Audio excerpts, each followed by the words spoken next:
Hillick. The victims, aged between 66 and 70, fell foul to fraudsters last Monday evening. The pensioners from Bletchley, Emerson Valley and Willem Park received phone calls from someone claiming to be from the Metropolitan Police Fraud Squad. They were advised staff at their bank were being investigated and asked to withdraw cash, which would then be collected for fingerprinting. They placed the money in a box or bag, which was collected by a courier. Russia has called the ousting of President Yanukovych in Ukraine a threat to Russian citizens and interests, describing it as an armed mutiny. British investigators in Ukraine have told the BBC they're helping to establish who was responsible for the deaths of protesters killed by snipers during the uprising in Kiev. Harvard University has confirmed it has paid a Milton Keynes college to rebrand. Harvard Business School was forced to rename itself Everest after the American university sued for trademark infringement. More from Craig Lewis. Harvard took Harvard to the High Court back in September last year.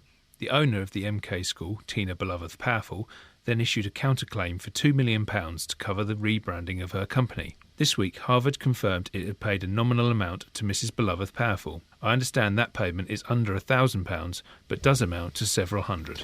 5 World War II medals have been stolen from a house in Luton. Police say they belong to the father of a 73-year-old man who lives in the house in Haywood Drive.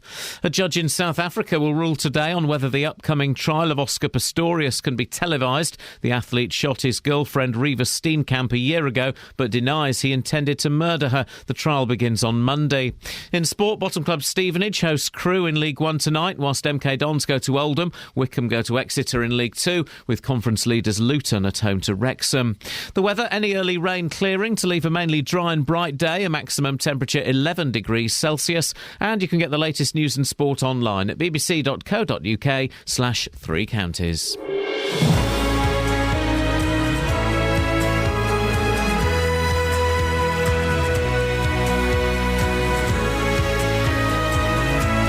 Morning, this is Iain Lee, BBC Three Counties Radio. It turns out one of my team has got a really cold head, and so she's dressing like a boy. I'm just at the fright of my life. I've looked over next door, and where normally the beautiful, fragrant, wonderful Kelly Betts is, it looks like a 15-year-old boy. It's a 15-year-old hoodie wearing one of those silly tea cosy hats. What on earth are you doing, Kelly? My head's cold. I'm not feeling very well today. Oh, I've got to go gentle on you, have I? Well, I'm not easy with me. I will not be easy. Lots to talk about this morning, including disappearing lollipops, confidence trickery, and a victorious Tina Beloved Powerful. If she picks up the phone, she'll be on the show. 08459 455 555. Across beds, hearts and bucks. This is BBC Three Counties Radio. But before that, Harold Ramis, we salute you.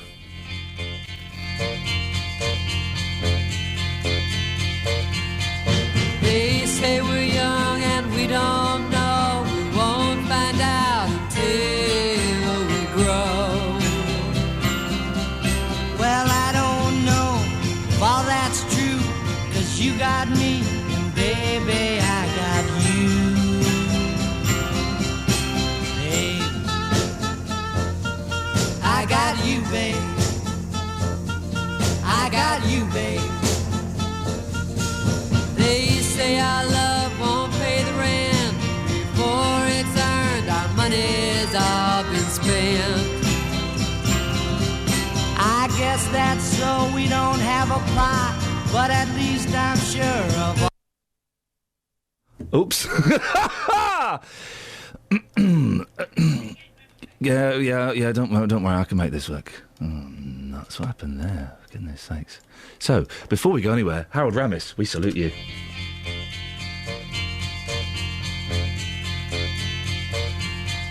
They say we're young and we don't know. We won't find out until we grow.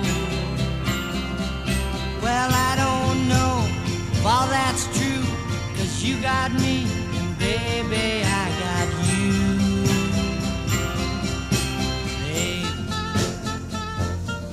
I got you, babe. I got you, babe. They say our love won't pay the rent before it's earned. Our money's all been spent.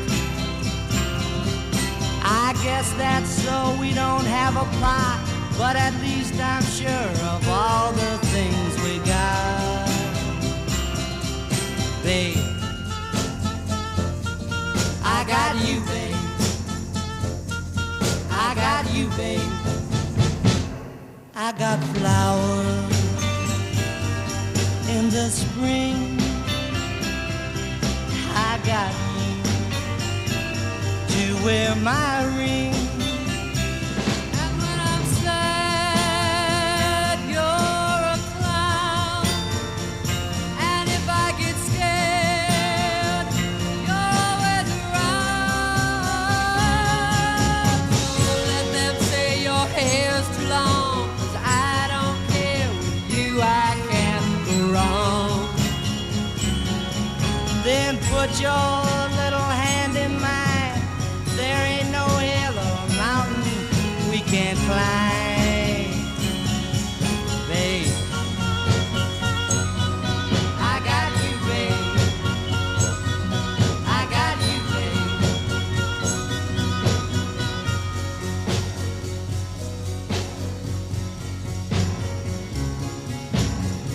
I got you to hold my hand. I got you to understand. I got you to walk with me. I got you to talk with me. I got you to kiss goodnight. I got you to hold me tight. I got you, I won't let go. I got you to love me so.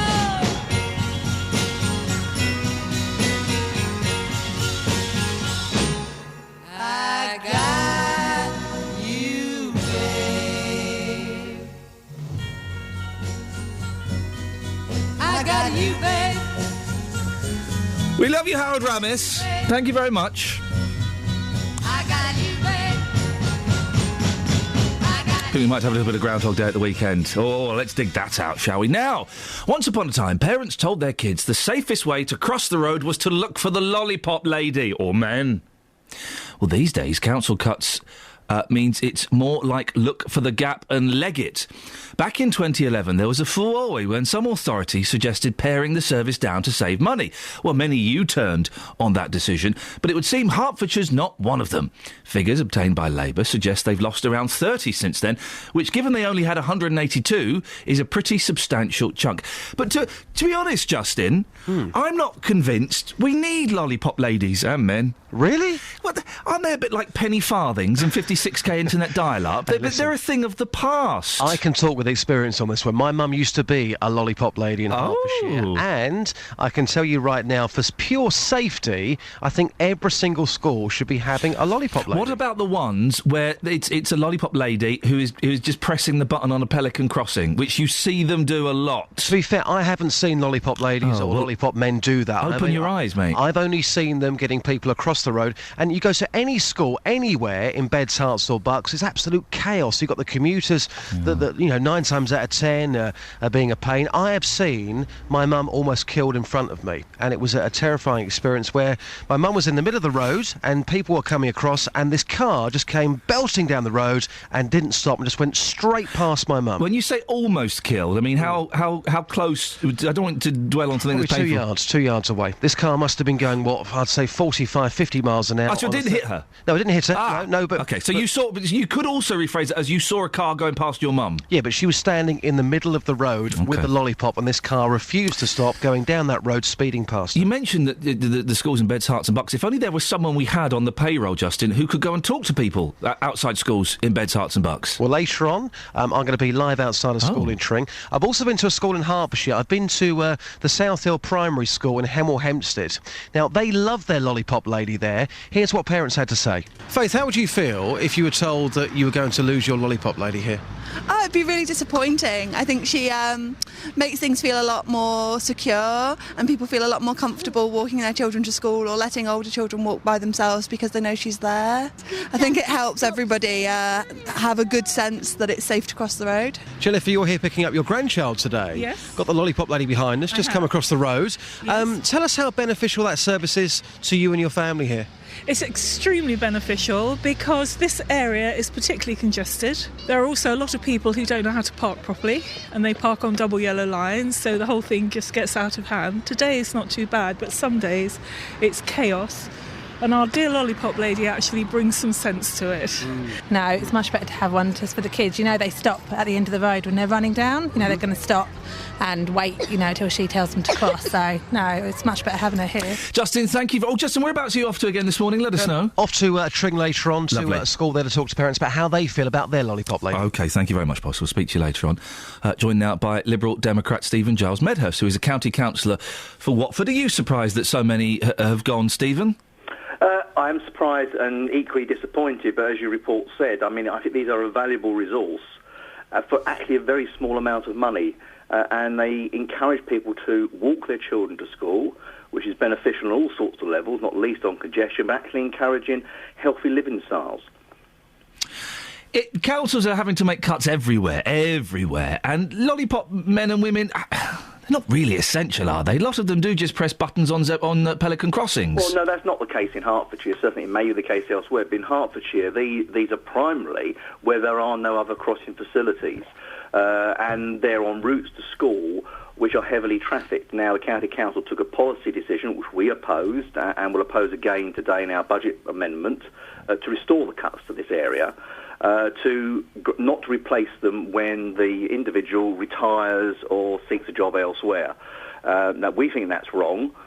We believe that the small amount of savings here, $30,000 a year, should be restored for the benefit of hundreds, if not thousands, of children across the county. The talk of those retiring, they were going to be replaced by volunteers. Why wouldn't that work? Well, it hasn't worked. The ones that have been reduced, only one out of the reduction from 161 to 144 this year, there's only been one being replaced by a volunteer.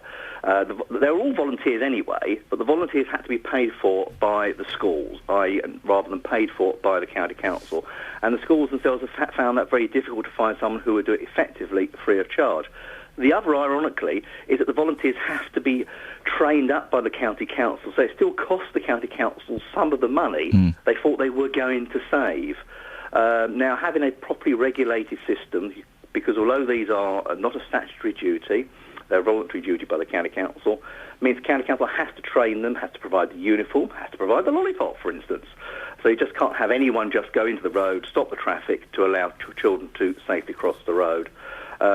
So although it's an element of trying to say, well, actually, it's not our responsibility anymore, i.e. the county council, if the school can sort it out, it has not worked. I think that's the reason to restore this reduction. So where the schools did have them and do need to have them, not every school needs to have them, but where they do need to have them, they should be provided. Are you worried that safety will be compromised, Stephen? Oh, absolutely. And as your report indicated, it's the perception of safety as well. You're likely to have parents say, well, actually, no, lollipop lady, I'm going to drop my child off. And inevitably, unfortunately, some parents are a little bit more selfish than others, and they'll drop them off right at the school gate. If there's no one there to keep an area clear to allow children to safely cross, we endanger road safety outside schools, the very area that people are most vulnerable in the morning and evening peaks. Stephen, thank you very much indeed. Liberal Democrat Stephen Giles Medhurst, County Councillor for Watford. Over to you. Lots of you will be doing the school run today, lots of parents. Lots of grandparents, lots of people driving past schools. What do you think? Are you going to miss lollipop ladies and men? 08459 455 555. Part of me does... I mean, yeah, it's a nice thing. It's a nice thing, but it's a very old-fashioned image, isn't it? An old woman in a white coat with a peak cap carrying a big lollipop with a black strip in the middle. Who knows what the black strip in the middle is for? Anyone? Yes, go on. For chalking upon. Chalking what upon? Offending vehicles' registration. And you only know that because I've told you in the past? Yeah. Let's see if Kelly knows. Kelly, do you know what the black strip on the lollipop lady stick is for? For writing on. Hey, well done. Writing what on there?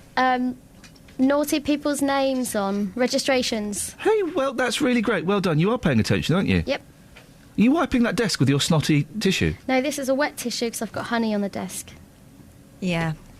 08459 455... I've no idea. 08459 455 555 is the telephone number. Lollipop ladies and men, do we really need them in 2014, or are they a little bit old-fashioned? Travel news for beds, cards and bugs. BBC Three Counties Radio.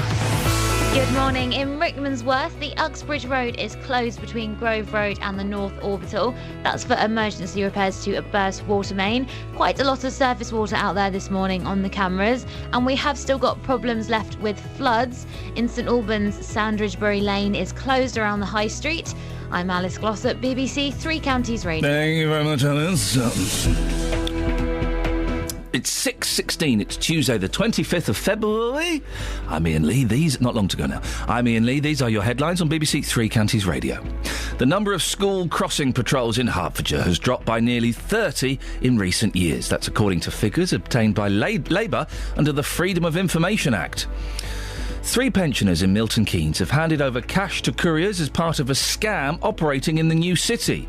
And in sport, Luton host Wrexham tonight, the last side to beat them in the conference back in September. BBC Three Counties Radio.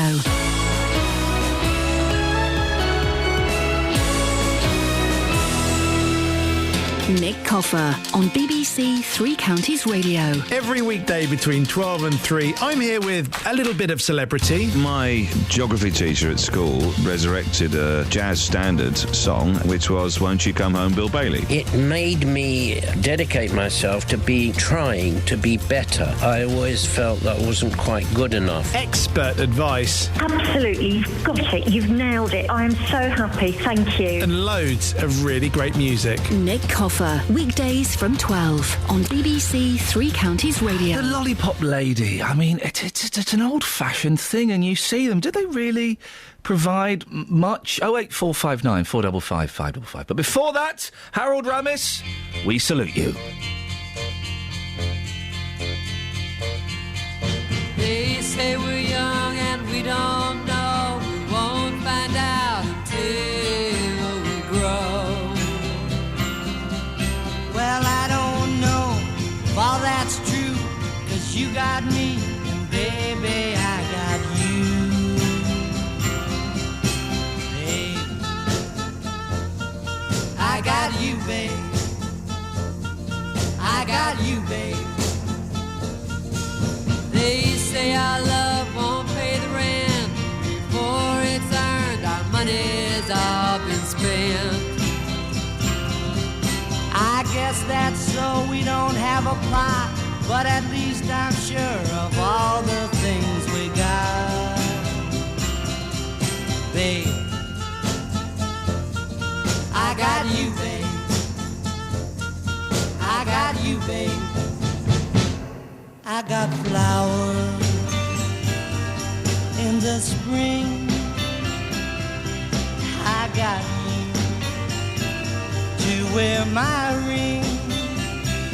And when I'm sad, you're a clown.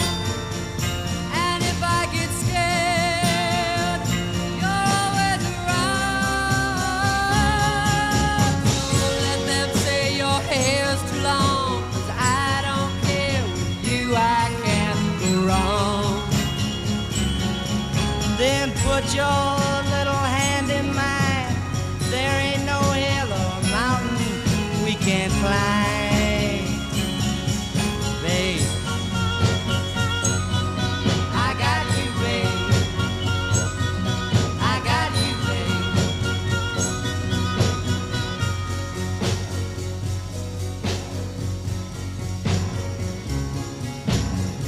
I got you to hold my hand. I got you to understand. I got you to walk with me. I got you to talk with me. I got you to kiss goodnight. I got you to hold me tight. I got you, I won't let go. I got you to love me so.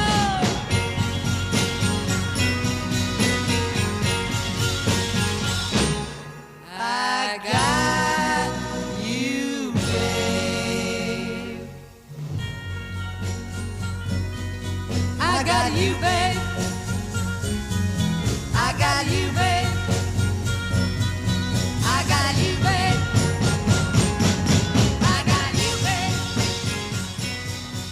Harold Ramis, we salute you and the excellent work that you've done throughout your life. Thank you very much indeed. Now, we quite often talk about con stories and scams where old people get ripped off and they get the phone call or they get a package or they get ripped off. The usual story is that when a con artist targets a pensioner, the poor elderly person trusts them and ends up getting fleeced. There was a brilliant story on Radio 4 yesterday about these pensioners. They're in their 80s. This is an incredible story. They're in their 80s and some Indians got in touch. I'm not being racist, they were. Some Indians got in touch and said, we're from your bank. We owe you £600,000, but to get that £600,000, you need to give us £1,000. Oh. So they wired over £1,000. The Indians thought, we're onto this. You're going to get the £600,000, but to get the £600,000, you've given us £1,000, you need to give us another £1,000. OK, they wired it. This couple ended up giving them £200,000. Right? For the sake of how much? £600,000 that they thought they were going to get, right? And then they stopped giving money to the Indians. They got wise-stripped. But then the Indians pretended to be the fraud squad. And they said, we're the fraud squad. We're investigating this. We're going to need, like, £10,000 to pursue the case. Really? So the old couple kept giving them more money. And then the real police went round and said, you've got to stop giving them money.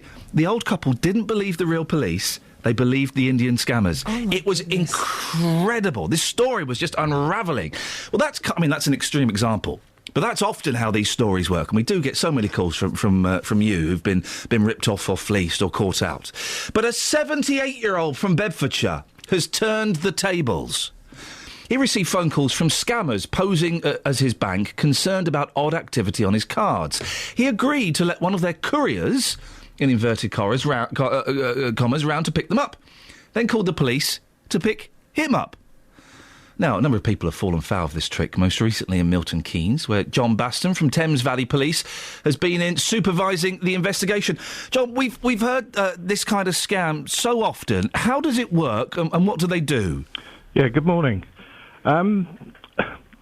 Quite dissimilar to the one that you just quoted about the Indians. Yes, scam. That was an extreme example, yes. The ones we've had, and there were 8 across Milton Keynes last week, and I've just arrived at my office, and unfortunately I found 2 from yesterday. They're targeting older, vulnerable people and making a cold call on the telephone, purporting to be an officer from the Metropolitan Fraud Squad. And the story is that the victim's own bank has stolen an amount of money from their account in the thousands. And they've got the bank staff under surveillance. And to help with inquiries, could the victim go into the bank the following day and make a withdrawal? And these withdrawals have been between £4,000 and £6,000. Oh. And a courier will arrive to collect the money, to take it down to London to be fingerprinted, and then it will be paid back. Very clever, because when the victim goes into the bank, the cashier who tries to exercise due diligence is, of course, the suspect by the victim. So we had 8 last week, 6 of which were successful. Losses of about £26,000 on people between the ages of 70 and one dear lady of 90 who made a significant contribution during the Second World War, and now her life savings are gone. I was going to say, who falls for this kind of thing? But I guess it's people from a different generation to mine and yours, I'd imagine, John, who are very trusting of authoritative figures on the telephone. Bang on. It's a generation who were brought up to trust and respect and obey authority, and not to challenge. And that's the problem. And it's a crying shame. These people have lost money. They've lost their confidence. They've lost their faith in human nature. It's very, very challenging for me now to try and get their money back. I would imagine that there's not a lot you can do. I would guess there is no trail left, is there? There are some positive leads we can follow, but the main weapon in our armoury now is you and the good people of Milton Keynes in making people alert to this scam. If you receive a telephone call from a police officer or from a bank asking for your details, that's strange. If you get a strange call, then don't respond to it. Police nor banks ring up people to ask about their account.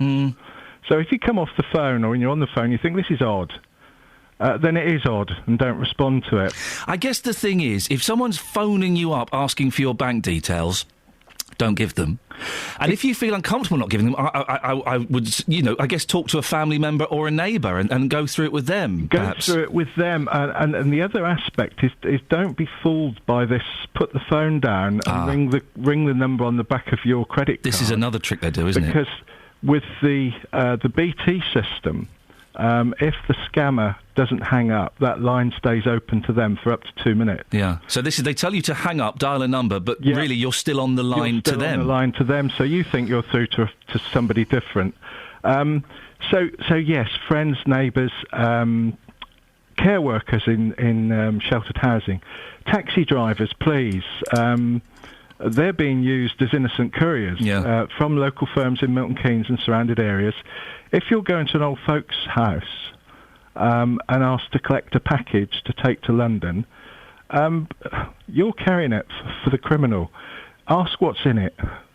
It's not unreasonable, is it? Just to say, what have you got in here that I'm taking to London? If they say, well, it's money to go to the police, give us a call, please. So, John, is it just kind of your regular cab drivers that are acting as the couriers? It's not scammers themselves turning up? No, they are ringing recognised cab firms in Milton Keynes, asking them to attend an address, to pick up a package and deliver at the moment in the EC1 area of London. So do you have an address? Obviously you can't give away too much. Do you have an address then in EC1? We've got a location in EC1 that we're working on. And obviously we're going to be looking at CCTV opportunities, etc. down there. But what I want to do is to stop the money going out of Milton Keynes. I want to stop the money going out of these people's banks. Can you ever... Because the thing is, once people get wise to this scam and you manage to shut this down, which I know you will...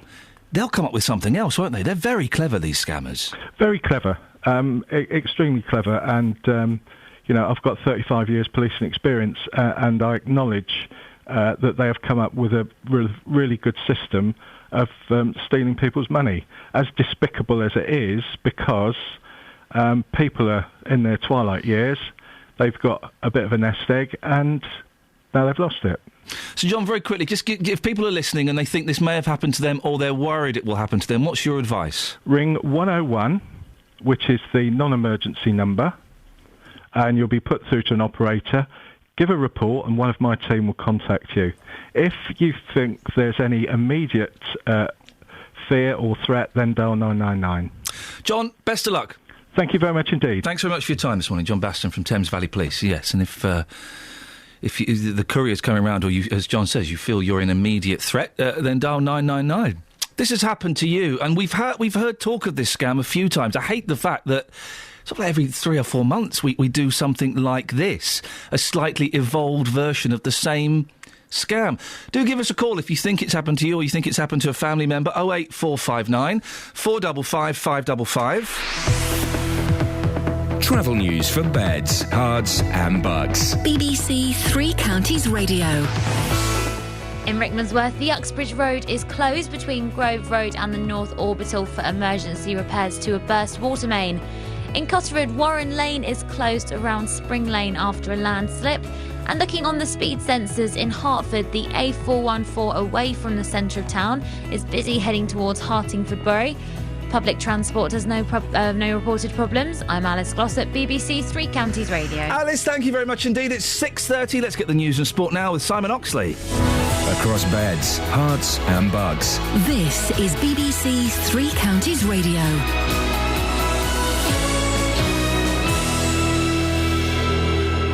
The number of school crossing patrols in Hertfordshire has dropped by nearly 30 in recent years, according to figures obtained by Labour under the Freedom of Information Act. Pensioners in Milton Keynes have handed over cash to couriers as part of a scam operating in the new city. Thames Valley Police is warning people to be vigilant. And Harvard University has confirmed it has paid a Milton Keynes college to rebrand. Harvard Business School was forced to rename itself after the American university sued for trademark infringement. Three Counties Sports. BBC Three Counties Radio. In football, Stevenage hosts Crewe in League One tonight. Graham Westley's side are 9 points from safety at the bottom of the table, having lost their last 3 games. Sometimes when your results are down, your luck appears to be as well. and it's just not going our way. We just haven't managed to eke out results in those 3 games. We're looking at that, we're learning the lessons, and we're trying to make sure that we come back stronger. Also in League One, Milton Keynes Dons go to Oldham without injured duo Samir Carruthers and Lee Hodgson, who are both likely to miss the rest of the season. Carl Robinson's side beat Oldham at Stadium MK 10 days ago. I thought we weren't at our best against them here, even though we won. I thought we had too many open opportunities to take the lead and go 2-0 up, not just 1-0 up. We drifted in and out of the game too much for my liking in that day. So I want to go and put a much stronger performance on, and the players know that, and they'll be told that.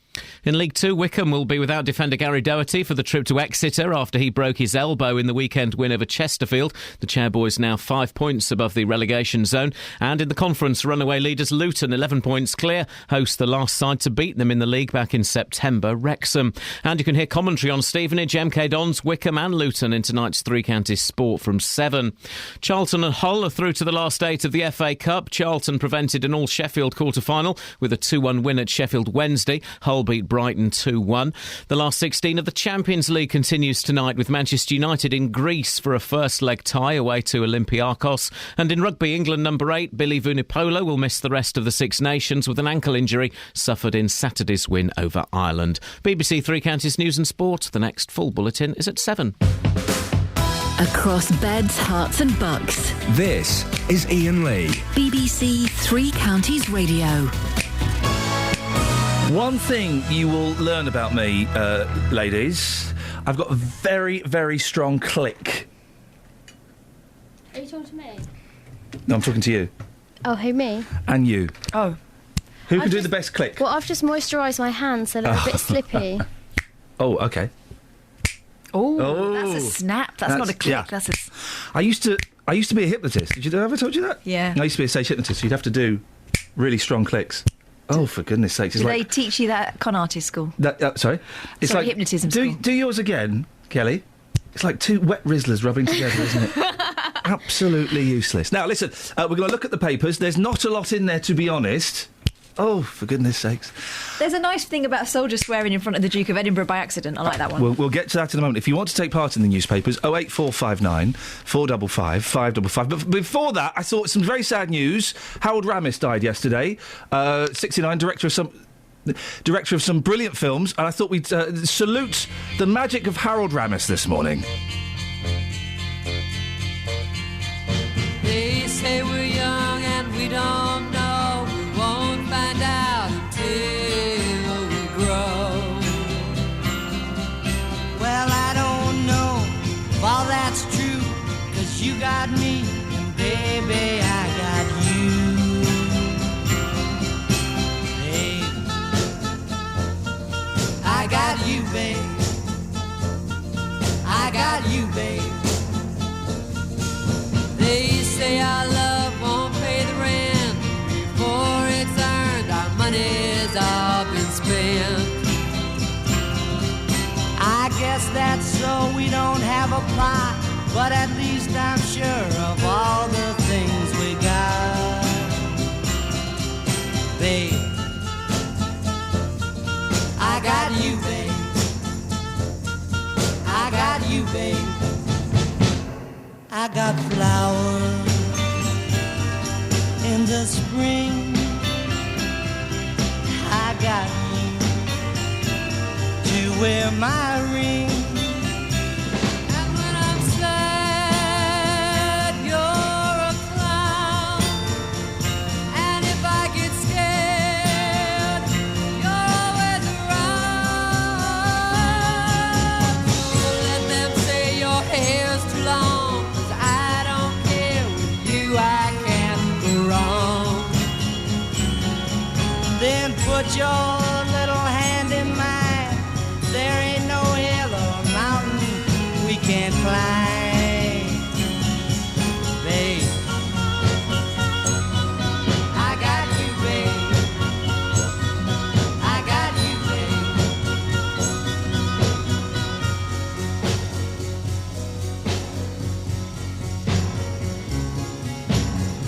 I got you to hold my hand. I got you to understand. I got you to walk with me. I got you to talk with me. I got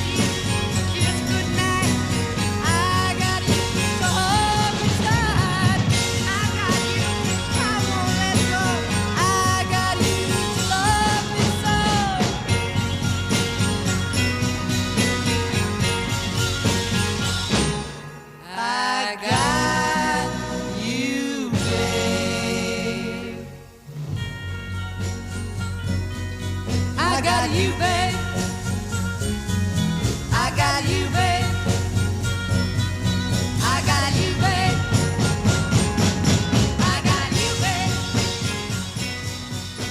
08459 455 555 is the telephone number if you want to give us a call and join in with the papers. There's not a lot in the papers this morning. I'll let you know that now. Or is there, Catherine? Maybe. A bit more in your paper than mine, apparently. Well, yes, there's this story you were teasing up. Go on, what is it? Yeah, there's a lovely story, and you can only imagine the look on the faces when they realise what they've done. And as someone who's known to slip up occasionally... You did yesterday, potty mouth. Oh, my goodness me. A soldier met the Duke of Edinburgh, having done some sort of exertion. I can't find it now. Where is it? And I'll use this one. And heard a voice say, "How are you?" and told him exactly how he was, using quite colourful indoor language. Yep. The F word. And then looked up to realise he was nose to nose with the Duke of Edinburgh. According to the Sun, I'm flipping flipped. Flip. I'm flipping flipped. Fudging. Don't, Catherine. I'm absolutely fudged. Fudge. I'm so fudged. Yeah, it's a really dangerous game for you to play. You have a bemused Philip, who was only 5 yards away, asked, "Are you all right?" Oh, so he was talking about it. He was watching a football match with the Grenadier Guards. Yeah. Doubled up in pain. The soldier said this with Philip in the background. A bemused Philip, who's only 5 yards away, asked, "Are you all right?" Still bent double and not realising he was talking to royalty, the soldier replied, "No, I'm fudged." Apparently the 92-year-old loved it. Yes, he was only disappointed it wasn't more racist in his tone. He likes a little... You can say that, I think. He likes a little bit of Some casual. of the sweariest people I know are really posh. Yeah, the posh people know... And it sounds better coming... I mean, Kelly Betts is, let's be honest, scum. And I mean that I say that with great respect and great love. But when you swear, which is constantly, it doesn't really have that impact. Doesn't have any kind of power to it, does it, Kelly? OK. Oh, she's not happy. Hugh Grant's later career was based on that, wasn't it? Posh people swearing is hilarious. A lot of his films. Yeah. That would be the bomb that was dropped. The F1. There are $4 billionaires living... I'm not scum. She's not scum. When I No, you've misunderstood. When I say scum, I don't mean actual scum. That'd be ridiculous. I just okay, mate. Just mean, kind of low life. Is that no better? Better or worse?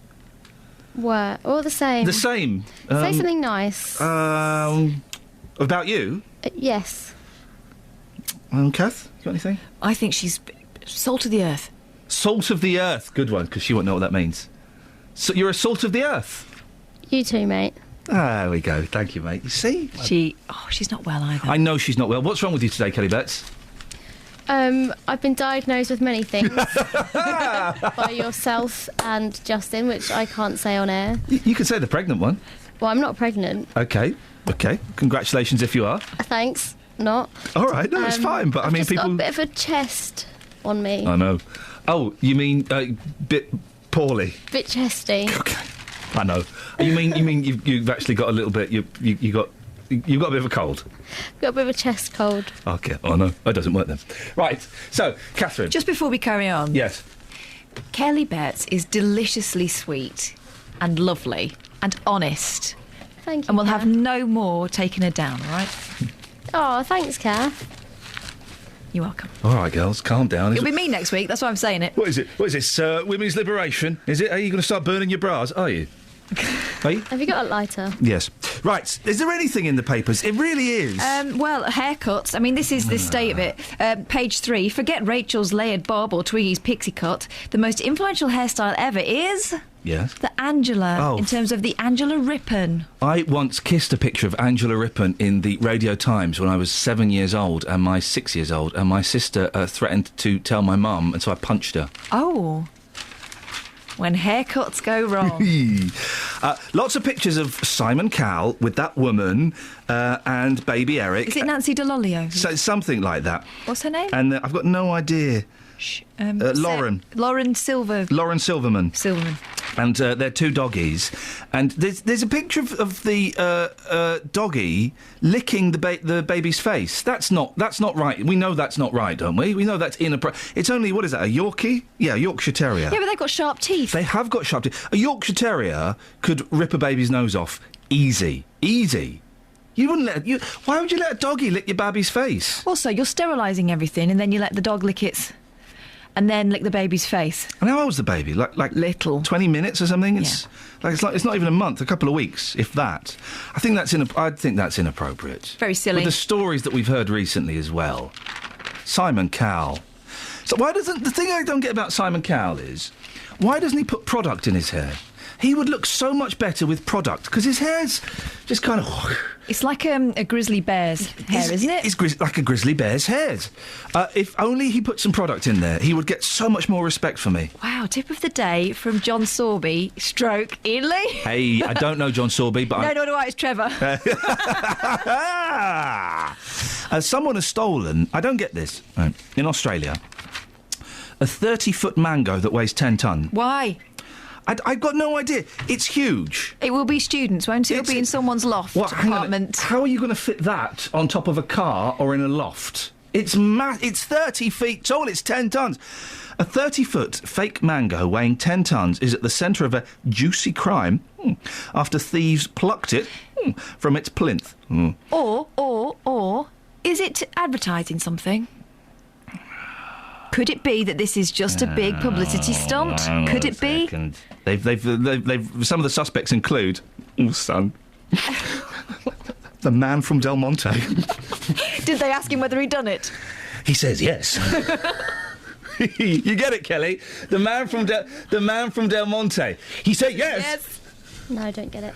Okay, right. Right. Okay. You don't have to explain. I'm really not that bothered. Oh. But you can if you feel the need. Okay, so this giant fruit has been stolen. And they think the man from Del Monte stole it. So, let's do a little scene to explain this. Okay. So, you've been the questioning officer, right? And you've just come out of the interrogation room with the man from Del Monte, who's Kelly. You don't actually get to speak in this part, Kelly, but you know. And I'm the superintendent behind the desk. So you're coming out of interrogating the man from Del Monte. Well, that was easy, Sarge. Why? I asked him whether he'd done it, the man from Del Monte. And he said, yes. Oh, man, we could take this to Edinburgh. Go on, then. I don't think our talents are respected. Hey, if you're protesting about something... Yeah. What's the last thing you should do? How about gluing yourself to someone else? What the heck? WTH? The daughter of pop stars. Frankly, if you're the daughter of pop stars, you should know better. Shouldn't you just? Ray Davies and Chrissy Hynde's daughter has been found guilty after supergluing herself to a fellow protester. I thought you were supposed to glue yourself to the thing you want to save rather than to another poison. Because you can get moved away. It's an anti-fracking rally. Yeah, Natalie Hynde, who's 31, again... should know better. Go and get a job, love. Go and get a job and not writing rubbish songs from the 80s. A proper job in a shop. She was convicted of besetting a drilling plant near Bolcombe in West Sussex. After gluing themselves around the gate, they delayed deliveries for 2 hours. I mean, that is not even a long time, is it? That's an extended lunch break for those Someone delivery drivers. Someone got sent to Wicks for some solvent. Job done. Listen, we're coming up to Alice in travel, good. Which is always excellent. She can hear us now. That may have sounded sarcastic. No, I enjoy her reports. Again, you're sounding sarcastic. Alice? Yes? Please don't be offended. I enjoy your reports. I enjoy the reports. I'm not even slightly offended. You should be, because she's being sarcastic and she's doing that thing where she's saying yes, but she's shaking her head. You're trying to set us against each other. I know. You're looking for a riot. There's a story I want to do after the travel and the weather, but I don't know if we can do it. Oh, right. Well, tell you what. You let Alice do her thing beautifully and let me do mine. It's about rude street names. Oh, hang on. You have a look at these. You have a look at these. See if we can say these on the radio. Let's get the travel with Alice. Travel news for beds, cards and bugs. BBC Three Counties Radio.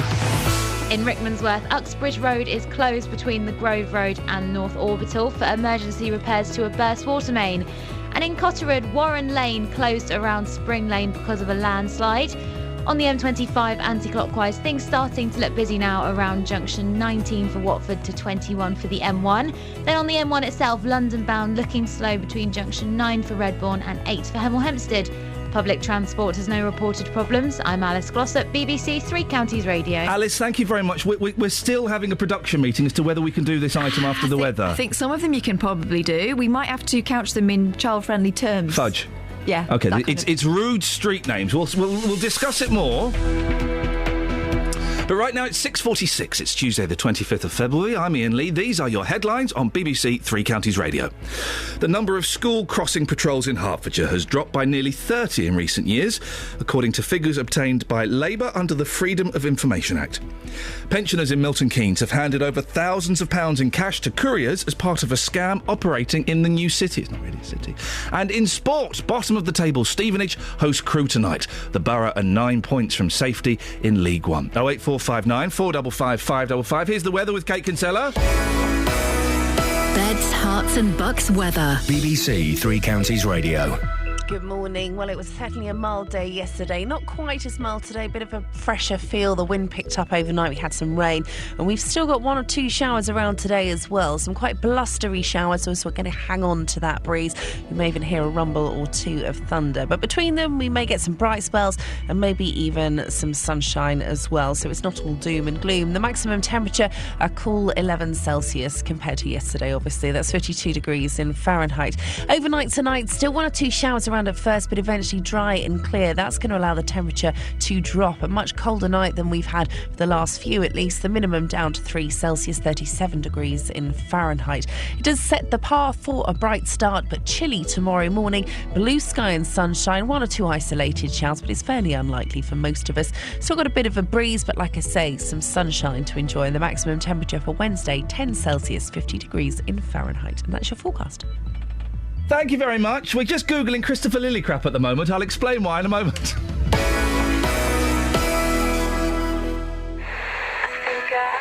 Now, as part of the BBC Three Counties big tour. And we're currently in the middle of our big tour. During the big tour, we've been to Welling. I'm here at the Herb Garden in Wolverton as part of the BBC Three Counties Radio big tour. Big tour. Big tour. Big tour. Big Tour. The BBC Three Counties Radio Big Tour of Beds, Herts and Bucks is coming back. This is BBC Three Counties Radio live in Leighton Buzzard. We're in the library. Come and say hello. Back to where you live. I think it's a fabulous old town. It's got heart, it's got character. The big tour of Beds, Herts and Bucks. BBC Three Counties Radio. Morning, this is Iain Lee, BBC Three Counties Radio, 08459 455 555. There's a story in The Sun about rude street names. We still need to go through it a bit more, so we're just going to check the names to see which ones we can and we can't read. I think I know how we can do them all. Yeah, go on. Yeah. We'll do the Lily Crepe law. OK. OK, because these days he wouldn't get a job on telly, would he? Christopher Lillicrap was a children's entertainer. Christopher Lillicrap. And everyone used to chuckle about it, but he was still allowed to carry on. It was being allowed called on that. TV. So, but these days people change it, don't they? So if your name's Ramsbottom, you'll be Ramsbotham and all that. Yes. So why don't we just add an extra letter? Everyone knows what we're saying. Yeah. But people who don't know what we're saying won't know what we're saying. OK, right. I tell you what we'll do. We'll play a song, then we'll come back and we'll do that, OK? Yeah. OK. Very sad news yesterday. Harold Ramis, the director of Ghostbusters, Groundhog Day and Stripes, passed away at the age of 69. So, this morning, we're saluting the magic of Harold Ramis. They say we're young and we don't know. We won't find out until we grow.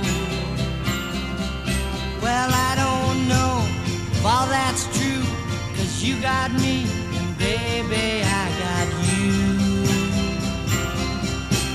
Babe,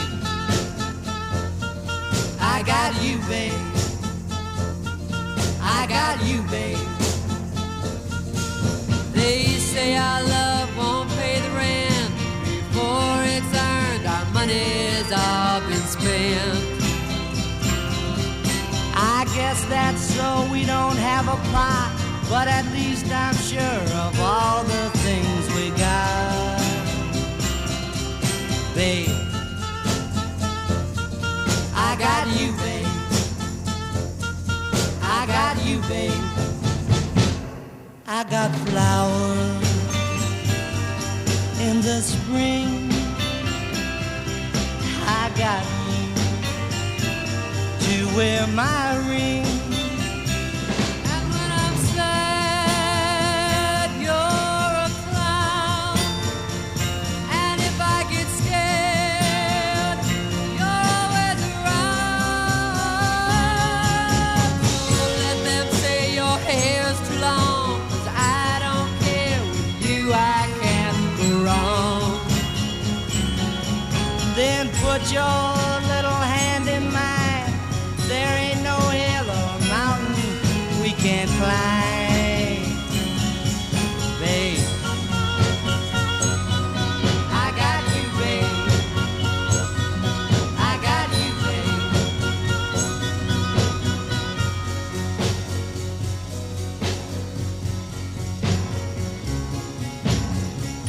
got you to hold my hand.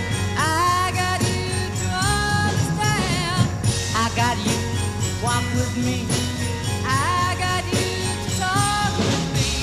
I got you to kiss goodnight. I got you to hold me tight. I got you, I won't let go. I got you to love me so.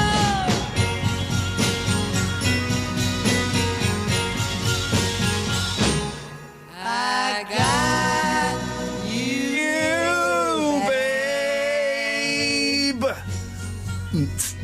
I got you, babe. I got you, babe. Oh, you're doing the high bit. I got you, babe. I got you, babe. I got you, babe. Yeah? That's good. Is that what you want to say?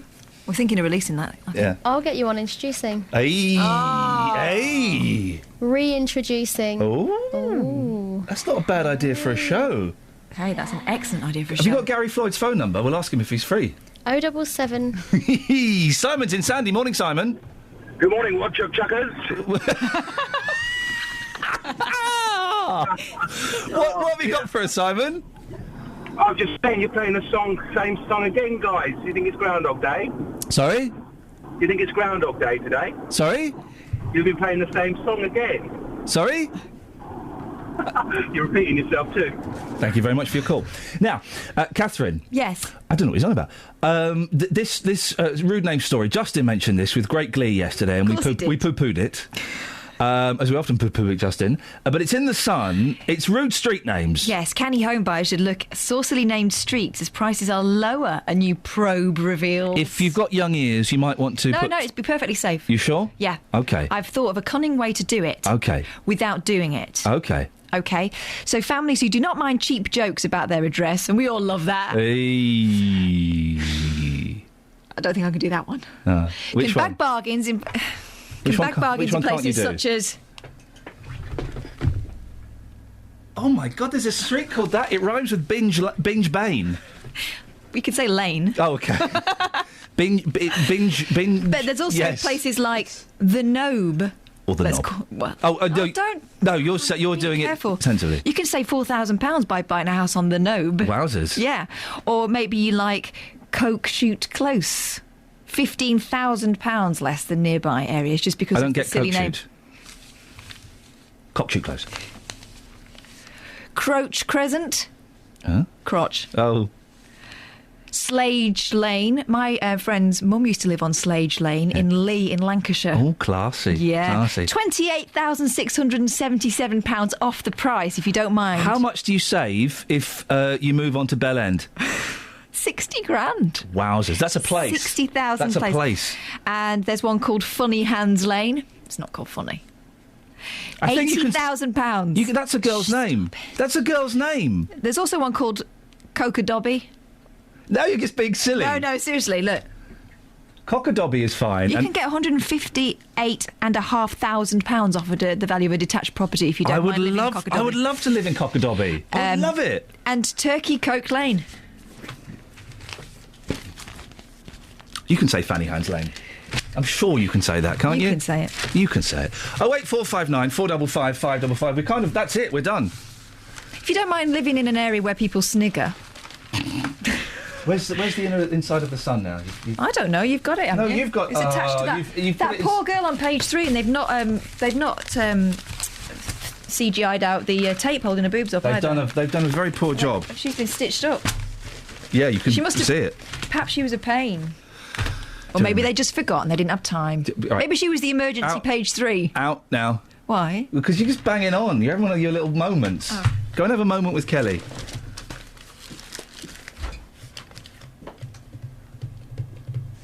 She's going to come in and she's going to have a moment, Kelly, so just... I get to have a moment with Kath. Let's My favourite moments are always with Kath. Don't let her know the microphone's on. Just have a listen. Okay. Turn the mic off then. Oh, see, is it like that, is it? 08459 455 555. We're going to be talking about lollipop ladies and men a little bit later, just after 7 o'clock. There is a decline in them. To save money, they're getting rid of lollipop ladies. Now, first reaction to this, what was that? We were singing A Moment Like This. First reaction is, oh, that's terrible. That's terrible. That's a terrible thing to do, to get rid of lollipop ladies. Like this. Because we need them and they protect our kids and they do... I'm really trying to do a serious point about lollipop ladies, and you two are... Hang on a minute. You should play a song. No, hang on a minute. You should play a song. No, I'm not going to play any songs, for goodness sake. You should play a song. Okay. You should definitely play a song. I'm not going to play any songs. You two are turkey coke laning around. Yeah? Yeah? Are we funny handsing it? Yeah, you are. You're getting on my nerves a little bit, for goodness sakes. I'm not going to play a song, but I will tell you what I will do, though, is I will do a tribute to the marvellous Harold Ramis, who died yesterday.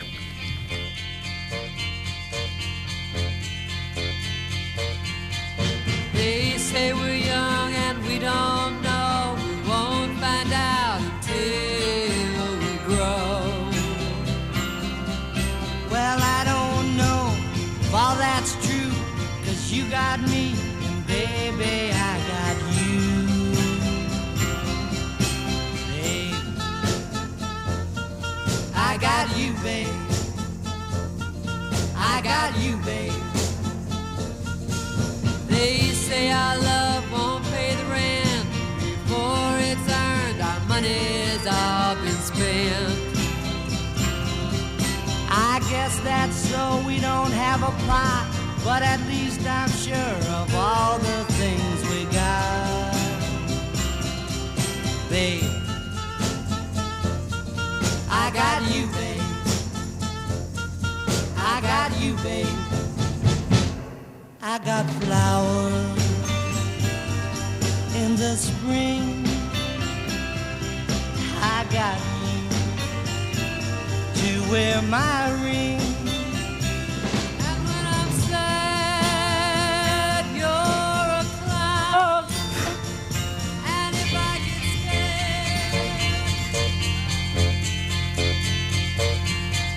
scared, they say we're young and we don't know.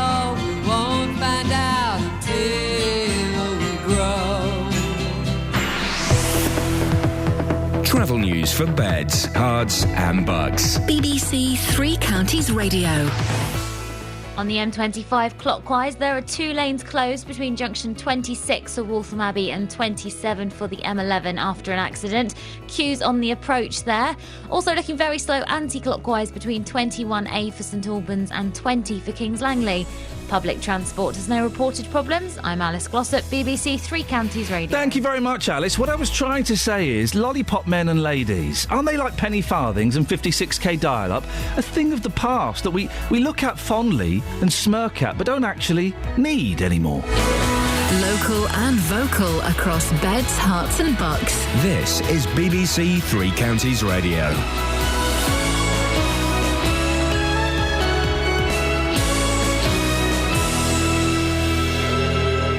It's 7 o'clock. I'm Simon Oxley. The headlines: fall in school crossing patrols in Hertfordshire, pensioners targeted in courier cash scam, and Milton Keynes College paid to rebrand by US University. BBC Three Counties Radio. The number of school crossing patrols in Hertfordshire has dropped by nearly 30 in recent years, according to figures obtained by Labour under the Freedom of Information Act. They discovered that between 2010 and 2013, the number of lollipop men and women in Hertfordshire dropped by 28 to 154. The council disputes the figures, but Lib Dem councillor Stephen Giles Medhurst is concerned. In Hertfordshire, these are primarily where there are no other crossing facilities, and they're on routes to school which are heavily trafficked. Now, the County Council took a policy decision, which we opposed, and will oppose again today in our budget amendment, to restore the cuts to this area, not to replace them when the individual retires or seeks a job elsewhere. Pensioners in Milton Keynes have handed over cash to couriers as part of a scam operating in the new city.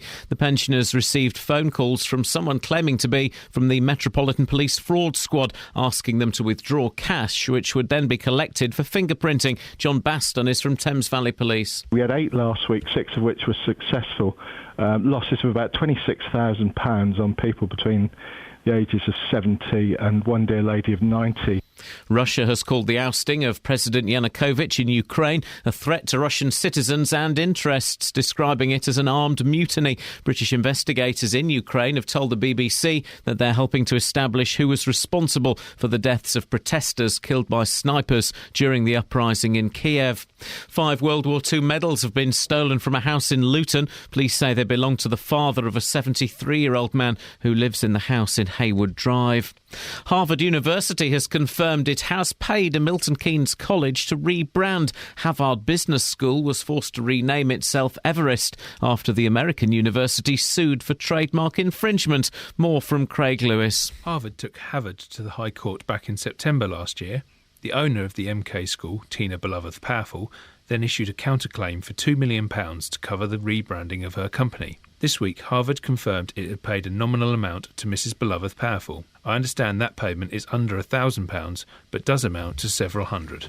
Pound Stretcher has been fined £26,000 after mice were discovered at its store in Houghton Regis. Environmental health officers found food gnawed by mice on the shelves and mice droppings in the Bedford Square shop and warehouse. Pound Stretcher pleaded guilty to 5 offences at Luton Magistrates Court yesterday. In sport, Bottom Club Stevenage hosts Crewe in League One tonight, whilst MK Dons go to Oldham. Wycombe go to Exeter in League Two, with conference leaders Luton at home to Wrexham. The weather, any early rain clearing to leave a mainly dry and bright day, a maximum temperature 11 degrees Celsius. And you can get the latest news and sport online at bbc.co.uk/3 counties.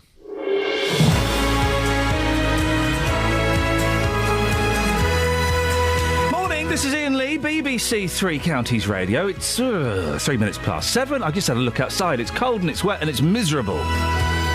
Lots to talk about this morning, including disappearing lollipops, confidence trickery, and, if she deigns to pick up the telephone, a victorious Tina Beloveth Powerful. If you want to take part in the show, facebook.com/BBC3CR. Send me a text, 81333, start your text 3CR, or give me a call, 08459 455 555. Across beds, hearts and bucks. This is BBC Three Counties Radio. Now, lollipop ladies, lollipop men, if you're a parent or a grandparent and you drop your kids off at school, you'll probably have something to say on this. And also, if you're a motorist, a commuter, if you drive around and you see them, you'll have something to say on them. 08459 455 555. Back in 2011, councils suggested they might have to cut back on school crossing patrols to save money. People got annoyed, some wrote letters, and they backtracked. Or did they? Because figures suggest the number of lollipop people in Hertfordshire has dropped by nearly 30 since then. The total was only ever 182. But, well, do we really need them anymore? Aren't they slightly old-fashioned? You do often see them. Look, Robert's tweeting me. There's one in Luton that's stationed on a pedestrian crossing. All she does is press the button on the lights. Why? Now, they don't all do that, obviously. Of course not. But some of them do. So do we need them anymore? 08459 455 555. Oh, Justin Dealey has been speaking to parents outside South Hill Primary School in Hemel Hempstead. How do you think you would cope here with your children if you didn't have a lollipop lady? Terrible. Absolutely awful. It's terrible in the morning, the traffic, so without her here, it would take us a lot longer. You know, it's chaos, especially with the parking here as well. It's a nightmare in the morning. Well, very beneficial. She's great. We all know her personally, and sometimes it's hard to keep hold of all the children. They always stop when they get there and they know to wait, and she helps us cross the road, and I think it helps with the children's road safety awareness as well. Two children here. You've got another child in a pushchair. How on earth would you get across that road if she wasn't there? Very difficultly. It's hard to hold on to them, and they do seem to sort of associate her and the yellow coat with stopping and waiting for me. So, yeah, would be very sad if we lost her, definitely. You've got your hands well and truly full. I'll let you crack on. Thank you. Thank you. Well, Laura, you've got one child here at South Hill. If the lollipop lady was to overnight disappear, tell us how much you'd miss that service. Would miss it extremely. She's very helpful to all the children, gets them across the road safely, and I know that my son gets to school safely because of her. If she wasn't there, do you think there'd be serious injuries, if not worse, here? Yes, definitely, because she just helps them cross the road safely. If she wasn't there, a lot of the children, they're still young and, 10 years old, trying to cross the road with the traffic coming up as it is. It's, there would be. Well, that was our reporter Justin Daly speaking to parents outside South Hill Primary School in Hemel Hempstead. The revelation about figures dropping comes after a nationwide Freedom of Information request by the Labour MP for Corby and Shadow Local Government and Communities Minister, Andy Salford. Well, Andy joins me now. Good morning, Andy. Morning, Ian. What made you put forward this Freedom of Information request? Well, in my own area, I know that school crossing patrol officers have been cut. There are over 60 in Northamptonshire, just up the road from you. And I found that there have been significant cuts in the Three Counties area too. And my concern is that at a time when streetlights are being turned off, so we have darker mornings, we've got a poor state of road repair, we've got less enforcement by police officers and PCSOs in terms of our roads and speeding and so on. That actually it's getting more dangerous, not less, for children on their walk to school. And do we have stats to back that up? I mean, are there more incidents of children being injured on their way to school? Well, I have to say, Ian, that there are more incidents across the country. Now, whether that's related to school crossing patrols or just the fact that, our roads are getting more dangerous, I can't say for sure.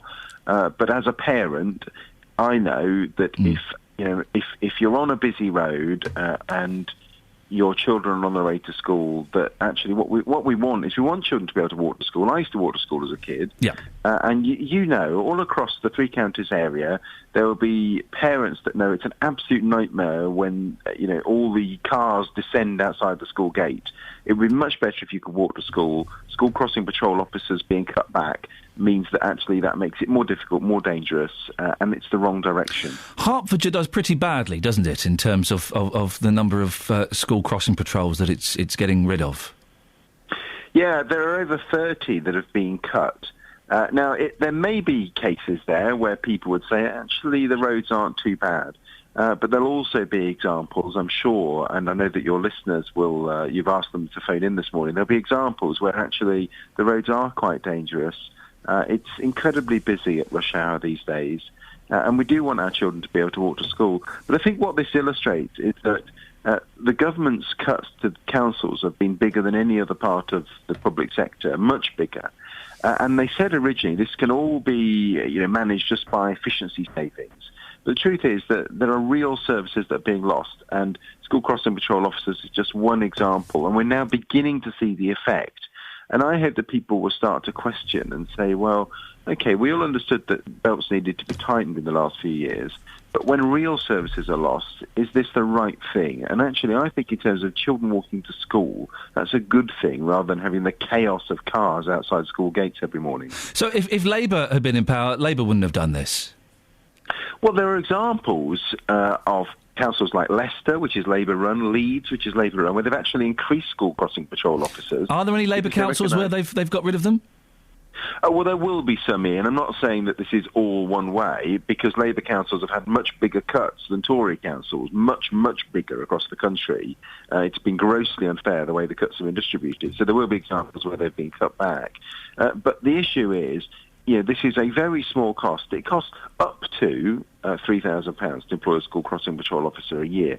But when you think about the benefits of children being able to walk to school, to local neighbourhoods who face the chaos of cars in the morning, parking outside the school gate, to the children who get to walk to school, spend that little bit of time with their parents, perhaps with their sibling on the way to school, but also the health benefits, then clearly this is something we should have kept hold of. It's a great British institution, the Lollipop Man and Lady, and I think it's a great shame that they're being cut back. Hertfordshire said it would employ volunteers in some cases. Would that work? Well, of course, people need to be properly trained, and my view is that if someone is doing a job, then we ought to pay them. Now, if they can get volunteers, well, good luck to them, and if people are prepared to come forward. But the truth is that they're not really, and these school crossing patrol officers are being lost and not being replaced, in my experience. If there are some volunteers in Hertfordshire, it'd be really interesting to know about that, how that's worked. But people do need to be trained properly. This is not something that you can just do. You just pick up the lollipop and do. You do actually need to think about how you manage traffic flows, particularly on busy roads, and how you do this safely. Andy, thank you very much for your time this morning. That's Labour MP for Corby, Shadow Local Government and Communities Minister Andy Salford, to give him his full title. Over to you, dear listener. There's lots to talk about. If you have been, if a member of your family is a lollipop person, 08459 455 555. If you're a parent or grandparent and you are in regular contact with the lollipop person, give me a call, 08459 455 555. The question I want to put to you, though, is do we need lollipop people in the 21st century? Really? Some of them, not all of them, some of them, all they do is they press the button on the Pelican Crossing. They help kids across a zebra crossing. Not all of them. Those ones, there is no argument for those ones, is there? We don't need those ones. We don't need the ones that press the button on the Pelican Crossing. OK, so we can get rid of those. We'd all agree with that, wouldn't we? 08459 455 555. What about the other ones? The ones where there isn't a crossing? There'll always be parents there. Kids need to know the Green Cross Code. If they're walking to school, they will be of an age... If they're walking to school on their own, then you would like to think that those kids know how to cross a road safely, wouldn't you? We're not talking about letting 5, 6-year-olds walk to school on their own, cross busy roads on their own. 08459 455 555 is the phone number if you want to have your say on that. Mark's in Milton Keynes. Morning, Mark. Morning. Mark, what have you got for me? Well, I think it's near the 10-month anniversary to It's Christmas Time, la la la la la. We should celebrate it. You mean 10 months until it's Christmas time, la la la la la? Yes, exactly that. La la la la la la. It's Christmas time. Mark, you had to mention. It's Christmas time. La la la la la. Yeah, we could always do it's February. La la la la la. It's February. No. We should focus on Christmas. You really want to focus on Christmas? No, because listen, we need to focus on how we're going to get the royalties. Because we need to get your song out there. We need to get people thinking about it. I mean, I'll only take 20%. Wait! I got to stop you there, big fella. We need to focus on how we are going to get the royalties. You're correct, and by we I mean myself and my co-writer Kelly Betts. How have you managed to get in on this deal, Mark? Well, I'm going to manage the publicity flow. Are you? Yes, so each month I'm going to call up, I'm going to remind everyone that listens about the song, we're going to have a little sing-along, we might adapt it and tweak it as summer comes, as a sort of a special edition. Okay. And we'll just take it from there. Because you guys released, you said that, like, guys make a lot of money from these songs, right? The owners of these songs. Yeah, the owners of these songs. Mark is kind of wangling his way in to be the publicity guy, which is very generous of him to offer to do that, but I'm not sure a percentage. I tell you what, Mark, are you going to call again in a month, are you? I will do, yeah. We'll put it in the diary, and I'll call again in a month. Mark, put it in your diary, give us a call, and we'll discuss terms and conditions maybe next month. Maybe Mark could write a verse, because so far we only have a line. Mark sounds more of a business head. He sounds like a suit. No, I'm very creative. I have a drama degree, so I'm sure I could swing some performing arts. Useful. Yeah. I have a similar useful degree. Well, Mark, okay, let's throw it at you then. Let's do a bit of improv. Let's the rules of improv, you only ever say yes. Yes, let's workshop this. So, Mark, let's. I'm throwing the song at you. Let's hear a verse. Are you going to bring it in if it's Christmas time? No, I'm tossing it to you. Catch it. Catch it and run with it, Mark. Run like the wind. Yeah. I'm running a little dry on juices here. Yeah, well, you want to see Kelly about that. She's got a honey drink. Lovely. Give me some chance to do some research. Mark, we'll speak to you at the end of March. Love it. Ta-ta, there we go. You see, if you fail to prepare, you prepare to fail. Assume makes an ass out of you. You and me. Just you. Oh. It's Christmas time. La la la la la. It's Christmas time. La la la la la. Travel news for beds, cards and bugs. BBC Three Counties Radio. On the M25 clockwise, 2 lanes are closed between junction 26 for Waltham Abbey and 27 for the M11 after an accident. Queues going back to junction 25 for Enfield. Anti-clockwise on the M25, very slow between 21A for St Albans and 20 for Kings Langley. Also queues between 17 for Maple Cross and 16 for the M40. The M1 London bound looking really slow on the sensors around junction 10 for Luton, with some queues on the approach to the junction. Public transport has no reported problems. I'm Alice Glossop, BBC Three Counties Radio. Thank you, Alice. 7:16, it's Tuesday the 25th of February. I'm Iain Lee. These are your headlines on BBC Three Counties Radio. The number of school crossing patrols in Hertfordshire has dropped by nearly 30 in recent years, according to figures obtained by Labour under the Freedom of Information Act. Pensioners in Milton Keynes have handed over cash to couriers as part of a scam operating. £26,000 was handed over last week in just 6 cases. And in sport, Australia's captain Lucas Neal says he will bring experience and leadership to Watford after signing for the Hornets. 08459 455 555. Lollipop ladies and men, we don't need them anymore, do we? BBC Three Counties Radio.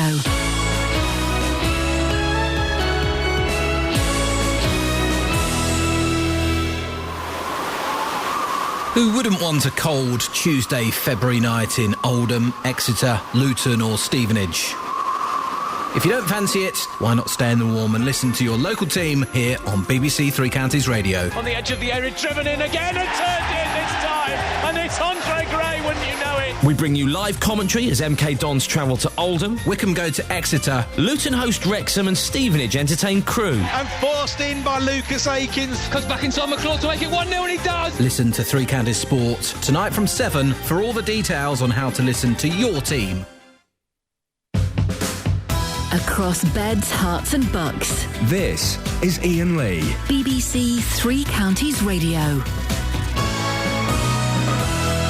Coming up, dear listener, a return of, a guest that certainly got you all very excited in the past. Tina Beloved Powerful, formerly of the Harvard University, got sued by Harvard. What's the outcome of that? Keep listening and find out. Keep listening and find out. Got some texts here. It's time to get rid of some of the lollipop people, says Darren. There's a zebra crossing in Houghton Regis by the King's Arms pub, which also has lollipop people. It's a waste of money having them there. Now, it's not huge sums of money at all. It's not massive sums of money. But when we're having to make cutbacks, having lollipop ladies operate on zebra crossings and pelican crossings, we don't need those ones, do we? An anonymous email says, Iain, I would ask councils... It's Anne in St Albans. Iain, I would ask councils, in your order of financial priorities, how much value do you place on a child's life? Oh, dear Anne. A saving of how much is a child's life worth? Please quantify it.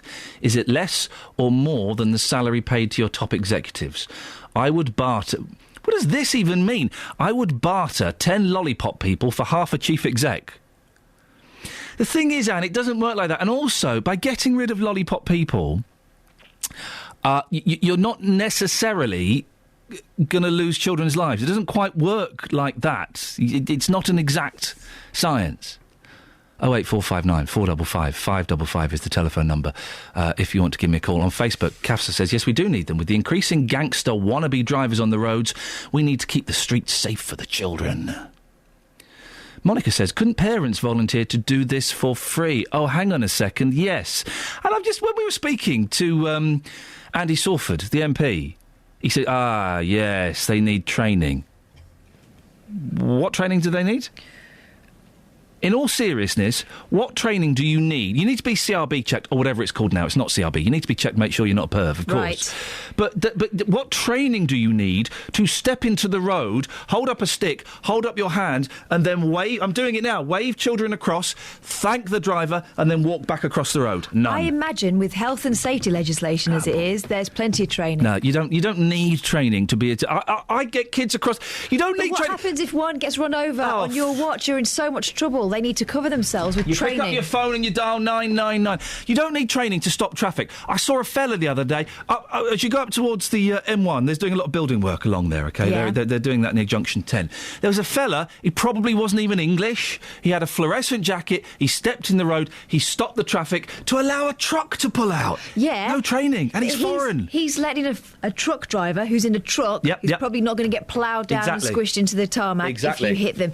Little precious cargo. Oh. That's what the lollipop people have. Precious cargo. You do not need any training to stop the cars and to wave. I shouldn't have started this, but I have to finish now.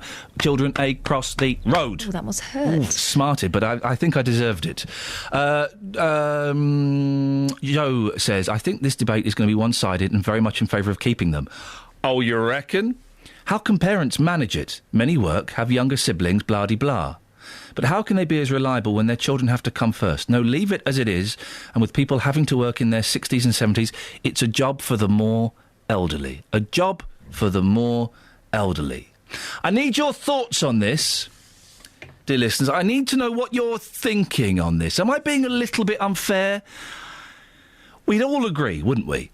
The lollipop people who press the button on Pelican crossings and operate, they go on zebra crossings, we don't need those ones. OK, we can get rid of those ones. So that's fine. They're gone. There can't be anybody listening. You can't be listening to this thinking we need those ones. We don't, do we? They're gone. Right, excellent. Thank you. 08459 455 555. The other ones, I mean, they tend to be outside schools at opening time and closing time when there are lots of parents there anyway. There are lots of grown-ups there. People tend to drive a little bit slower, don't they? 08459 455 555 is the telephone number. 81333. Start your text 3CR. Or you can go to facebook.com/BBC 3CR. We were talking about rude roads. There's a great thing in the Sun this morning. Rude roads. 21. Sex Drive. Bell End. Cock-a-dobby, I think I can say. The rest I have to struggle with. The rest I have to struggle with. Anyway, Rosie's texting. There's a road called Snatch Up in Redbourne. The boys from the In-Betweeners considered it rude enough to come and have their photo taken by the sign. Houses are on the reasonable side. And we've been talking about this, the Pound Stretchers story. Pat says, Pound Stretchers is around 3 minutes from my garage, and I've removed 5 mice humanely, and my garage is being cleared at the moment. I've heard of other mouse infestations in the area. Is there an epidemic? Is there? I urge residents to check their garages, as one shop is having to buy in more traps because of demand. One family of mice can breed 160 each year if remained untouched. That is disgusting. The thing about mice, the way mice can get into any nook and cranny, you know how they do it? They can collapse their spines. That is disgusting. Yeah, I know.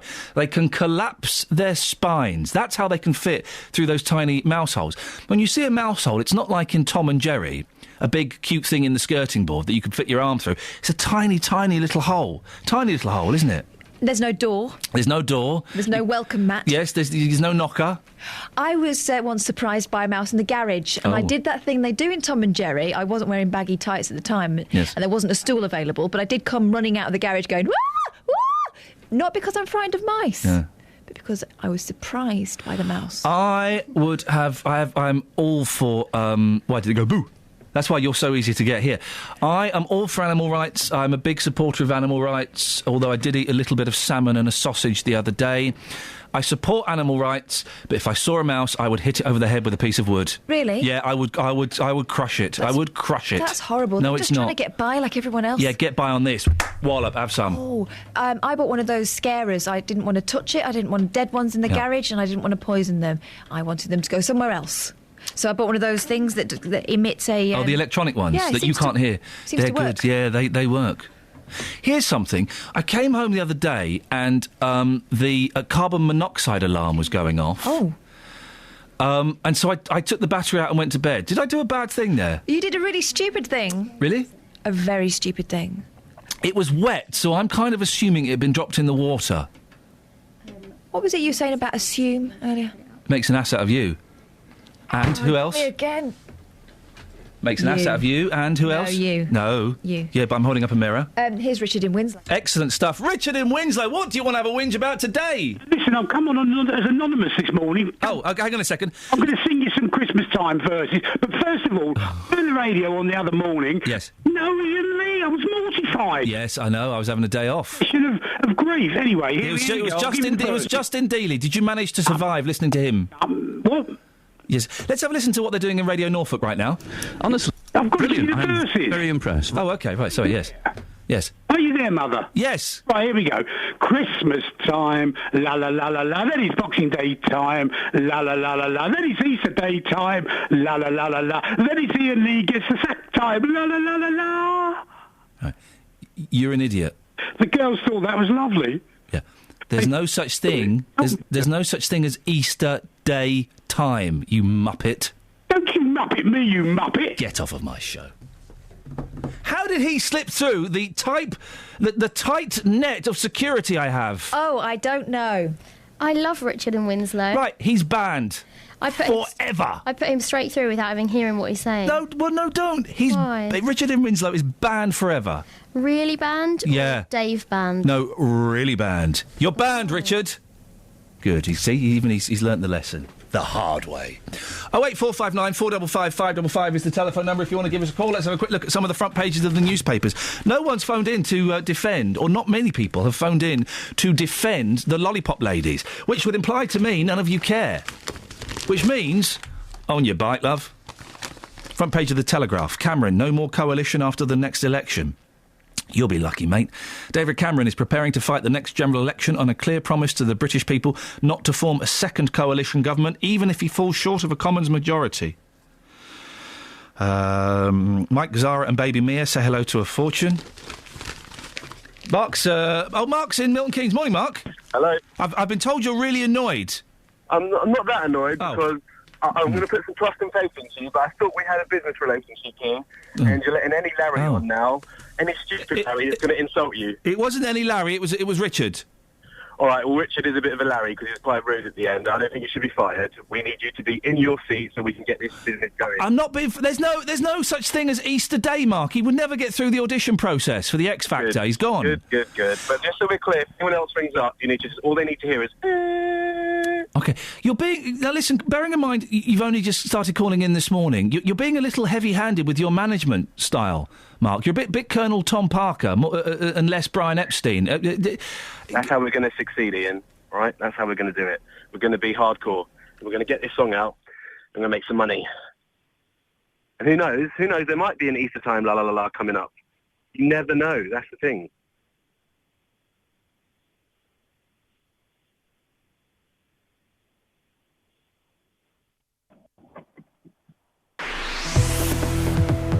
Travel news for beds, cards and bugs. BBC Three Counties Radio. On the M25 clockwise, all lanes have been reopened, but there are still queues after an earlier accident between junction 26 of Waltham Abbey and 27 for the M11. On the anti-clockwise carriageway, queues between junction 17 for Maple Cross and 16 for the M40. In Shenley Brook End, Childs Way is partially blocked after an accident at the Oxley Park roundabout. And on the speed sensors, the A5 southbound looking very slow in Markgate at Luton Road. Public transport has no reported problems. I'm Alice Glossop, BBC Three Counties Radio. Thank you very much, Alice. 08459 455 555 is the telephone number. We'll take your calls after we get the latest news and sport with Simon Oxley. Across beds, hearts and bugs. This is BBC Three Counties Radio.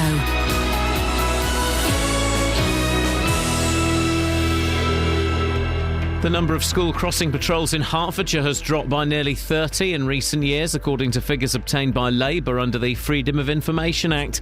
Pensioners in Milton Keynes have handed over cash to couriers as part of a scam operating in the new city. £26,000 was handed over last week in just 6 cases. And Harvard University has confirmed it has paid a Milton Keynes college to rebrand. Havard Business School was forced to rename after the American university sued for trademark infringement. Three Counties Sports. BBC Three Counties Radio. In football, Stevenage hosts Crewe in League One tonight. Graham Westley's side 9 points from safety at the bottom of the table, having lost their last 3 games. Also in League One, Milton Keynes Dons go to Oldham without injured duo Samir Carruthers and Lee Hodgson, who are both likely to miss the rest of the season. Carl Robinson's side beat Oldham at Stadium MK 10 days ago. I thought we weren't at our best against them here, even though we won. I thought we had too many open opportunities to take the lead and go 2-0 up, not just 1-0 up. We drifted in and out of the game too much for my liking in that day. So I want to go and put a much stronger performance on, and the players know that, and they'll be told that.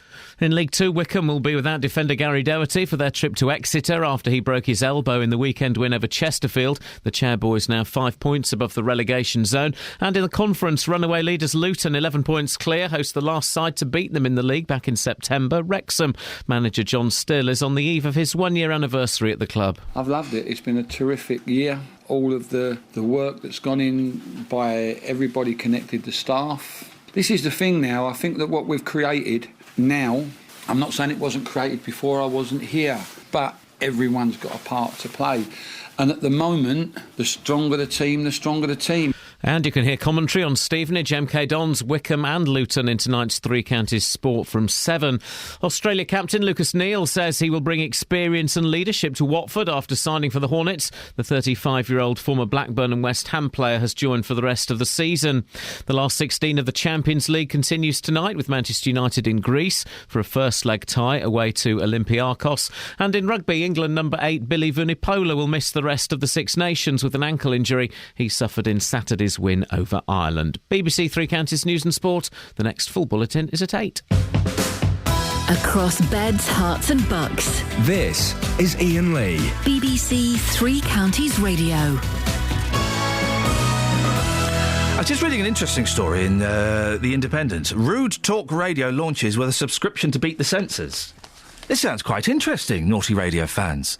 The UK's first digital network dedicated to broadcasting uncensored talk radio and provocative comedy has launched after signing up stars including Richard Herring. Fubar Radio will evade regulations laid down by broadcasting watchdogs because it will be a £2.99 a month subscription-only offering. Would you pay to subscribe? I know you kind of do with us a little bit, but seriously. Would you pay a monthly subscription to listen to that? I kind of think I might do. 08459 455 555. Now, radio fans, do you remember this voice? Before I read the next thing from Navrita... Yes. Do you want to come out and tell the truth? Which truth? That she isn't a governor. She is. I have documents that says that we have had a lot to do in common. So I am here to authenticate that with a lot of written evidences. So that it's not just somebody, when things are going all right for somebody and another person wants to wriggle out and say, hey, I'm no longer part of it. I'm no longer, because Harvard America is now suing Tina, or suing Harvard United Kingdom, everyone is now wriggling out and saying, hey, I'm no longer part and parcel of it. But I have authentic written evidences. Well, that was Tina Beloveth Powerful, who's been on the show a couple of times, speaking in the past. She was the owner of the Harvard Business School in Milton Keynes. Well, the school was at the centre of a trademark infringement court case with the American university, Harvard. Well, Tina Beloveth Powerful joins you on the line now. Good morning, Tina. Hello, good morning. How are you this morning, Tina? I'm all right, and you? Yeah, I'm very well, thank you very much. So what's happened with Harvard? We're thanking God that we've just settled out of court. And and of course I had briefed you, probably one of your staff, who had called earlier to say, how did it end? And of course I made him to understand that Harvard paid us some money, and we changed the name to Everest and all that. And that will be the reporter Craig Lewis, who joins me in the studio now. Craig, and this has been a story that we followed very closely. I mean, do you remember when we first spoke to Tina about this? It was a while ago, wasn't it? Yeah, I think it was back in September, and Tina at that point would have just found out that that Harvard were suing her for that trademark infringement for calling her business school Harvard after her grandfather, I think, and they took her to court. Then Tina countersued for £2 million. So did they pay you £2 million, Tina? Not at all. What can I ask? What did they pay you? What did Harvard University pay you? You see, about the amount they paid is irrelevant in this matter. Right. What is relevant is that the good news is that they paid us. Okay. And having paid us, we're happy to receive what they paid us, and we proceeded in changing the name. Okay. Am I right in saying it was just under £1,000? Pardon me? Am I right in saying it was just under £1,000?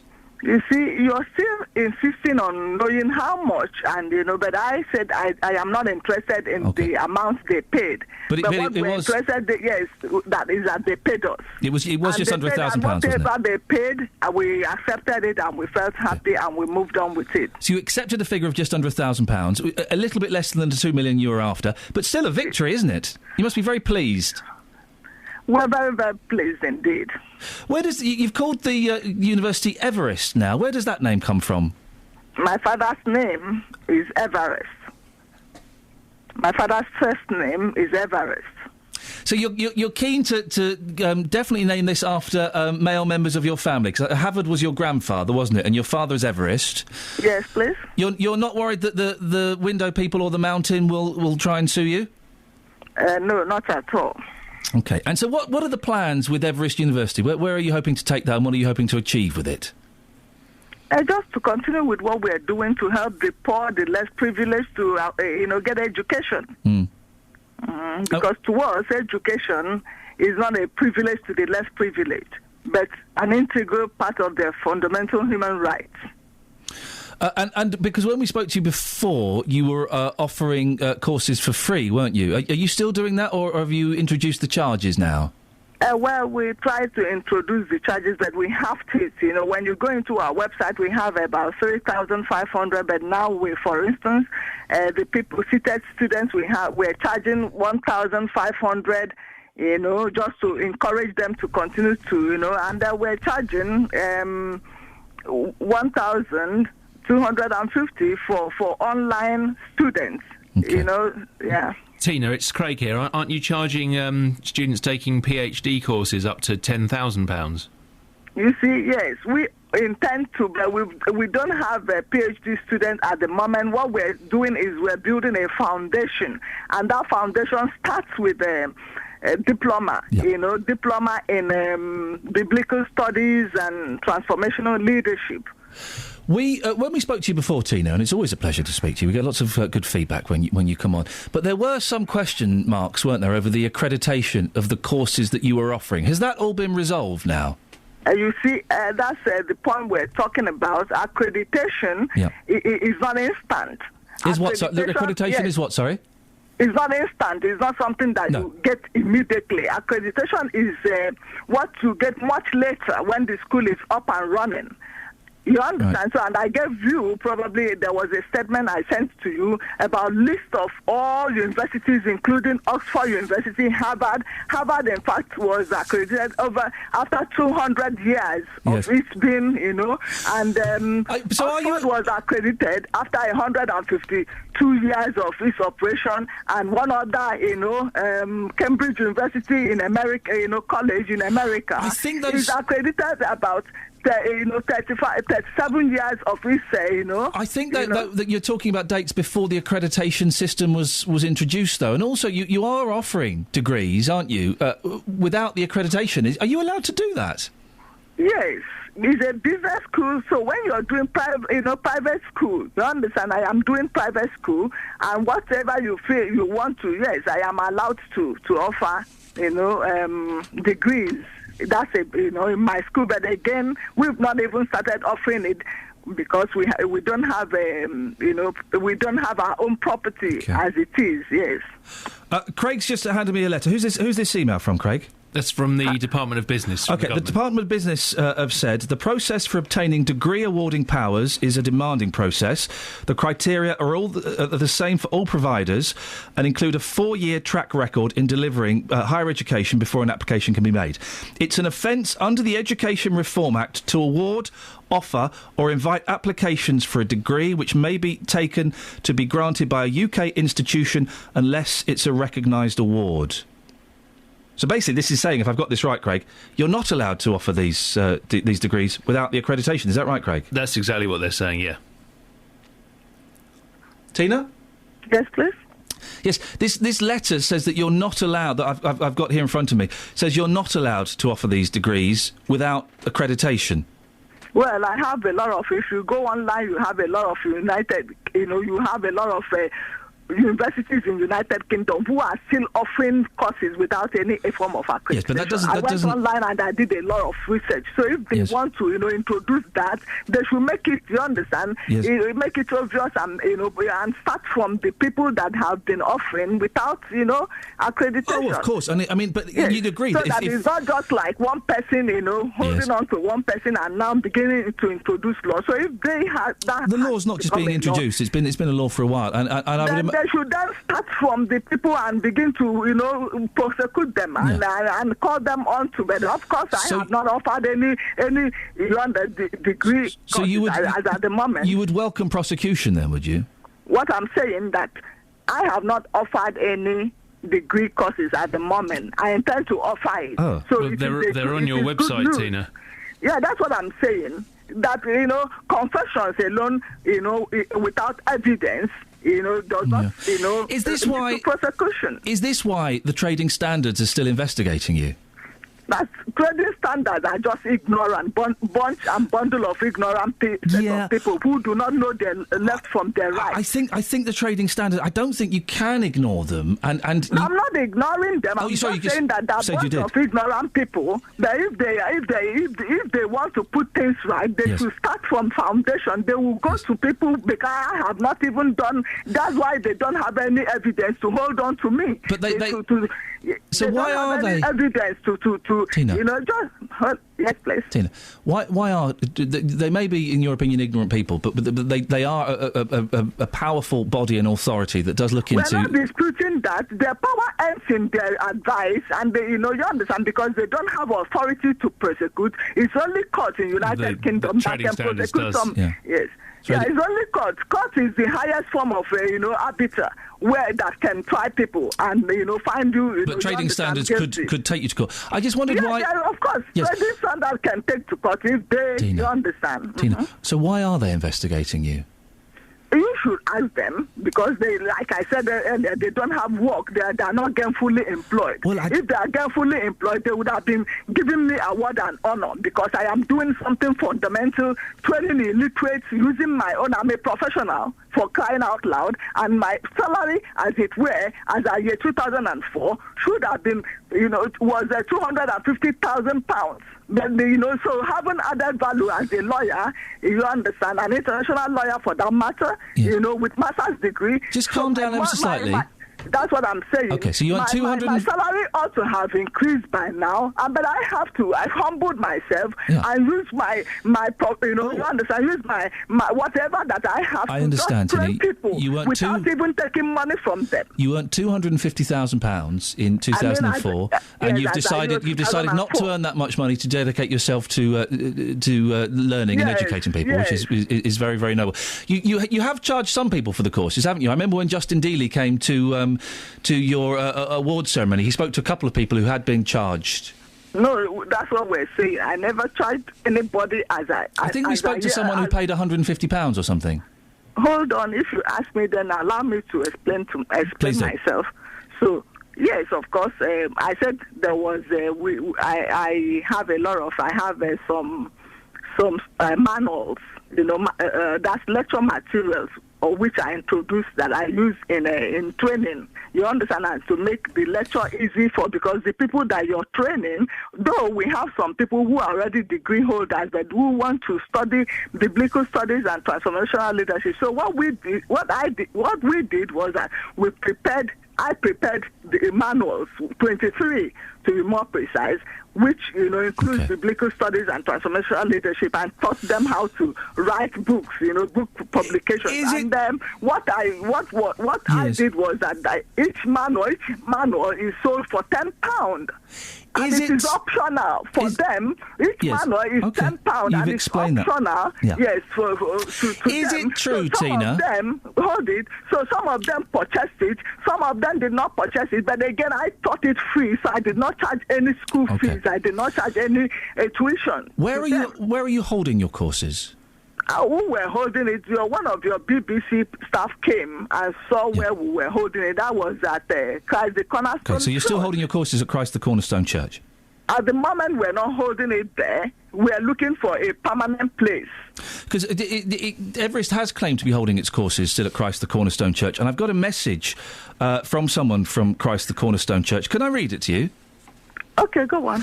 I have given Tina no... Am I allowed to use this person's name, or is it anonymous, Craig? Let's not use the name. We could use it. Okay, it's Simon Lowson from Christ the Cornerstone Church. I've given Tina no authority to use the Church of Christ the Cornerstone for her courses, nor use it in any of her publications. Let me finish. I've emailed her asking her to remove all links and wording that is giving out false information. She still owes the church thousands of pounds. Mm-hmm. You see, he's just a simple coward. Well, Tina, no, I'm going to interrupt you. No, he's not here, so I'm not going to let you use language like that, OK? That's a little bit unfair. He's a coward and with little mind. How can I have been teaching there without anybody authorizing me? I'm not going to let you call people names who aren't here to defend themselves. You can argue with his points, but I don't like words like coward for people on here. So what's this about? You owe the church thousands of pounds. You should be asking me, why have I been teaching without anybody giving me authority to teach in there? Because he has written to say he never gave me any authority, when I have even letter of emails that we transacted, we contracted that I should be using that place for. Okay, so you dispute, as long as you dispute his claim that you have no authority. Okay, that's fine. Mm-hmm. What about the line that you still owe the church thousands of pounds? The fact that I owe church thousands of pounds, he would have told you how much thousands of pounds that I owe the church. So how much is church charging a charity that is helping people in the community, local community, to help to alleviate the Okay, so sorry, Everest is a charity? Is it a registered charity? Yes, Beloved International, because like I told you, we're having Beloved International Ministry, which is a charity. So is Everest a charity? It's not. Everest is not a charity. But we have a Beloved International Ministry, which is a registered charity, and which is helping us to that is the ground upon which we are teaching biblical studies and transformational leadership for now. Okay. Because we've not started teaching anyone of Everest, you understand, courses as pay, what is it cost? We've not started teaching. Okay. So had you arranged with Mr. Lowson from Church of Christ the Cornerstone, had you arranged then that this would be a charitable situation and that he wouldn't be charging you a fee? No. You had arranged a fee, had you, to use the premises? That's what I'm saying. So you had arranged a fee?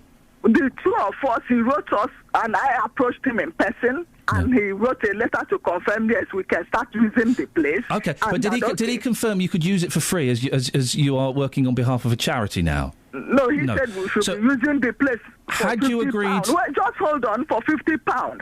And you understand, a very big hall for £50 that contains about 150 people or thereabouts, or 120 people. But what happened is that he then kept giving it to other people. He kept giving it to other people, regardless of the contract that we have together. Then we then started using another small hall, which belongs to another organization within that Christ the Cornerstone Church, which is completely outside, and the woman, the Lady Diana or something like that, who is in charge of the small hall, came and met Lady me Diana? and said that, yes, there's a Lady Diana, her name is Diana, so she met with me and said, hey, that Simon is completely out of, that is... So you dispute... coaching, yes. You dispute that you owe the Church of Christ the Cornerstone thousands of pounds. You dispute that?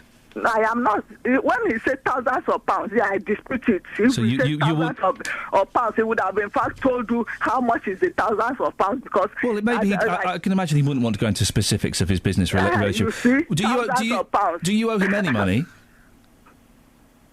Oh, them.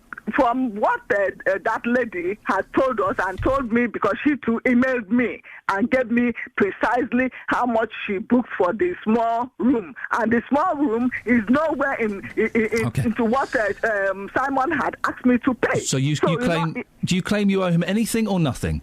Of course, I owe him 1,000. Is it 1,000 some fraction? But I've paid some of it. And are you going to pay that? Are you going to pay that money back? Of course, I will pay him. When can he expect it? Until then. Okay. Tina? Yes, please. Tina, who's your Dean of Studies at Everest? That's Leon Goldman. Right, and Leon Goldman actually works for you, does he?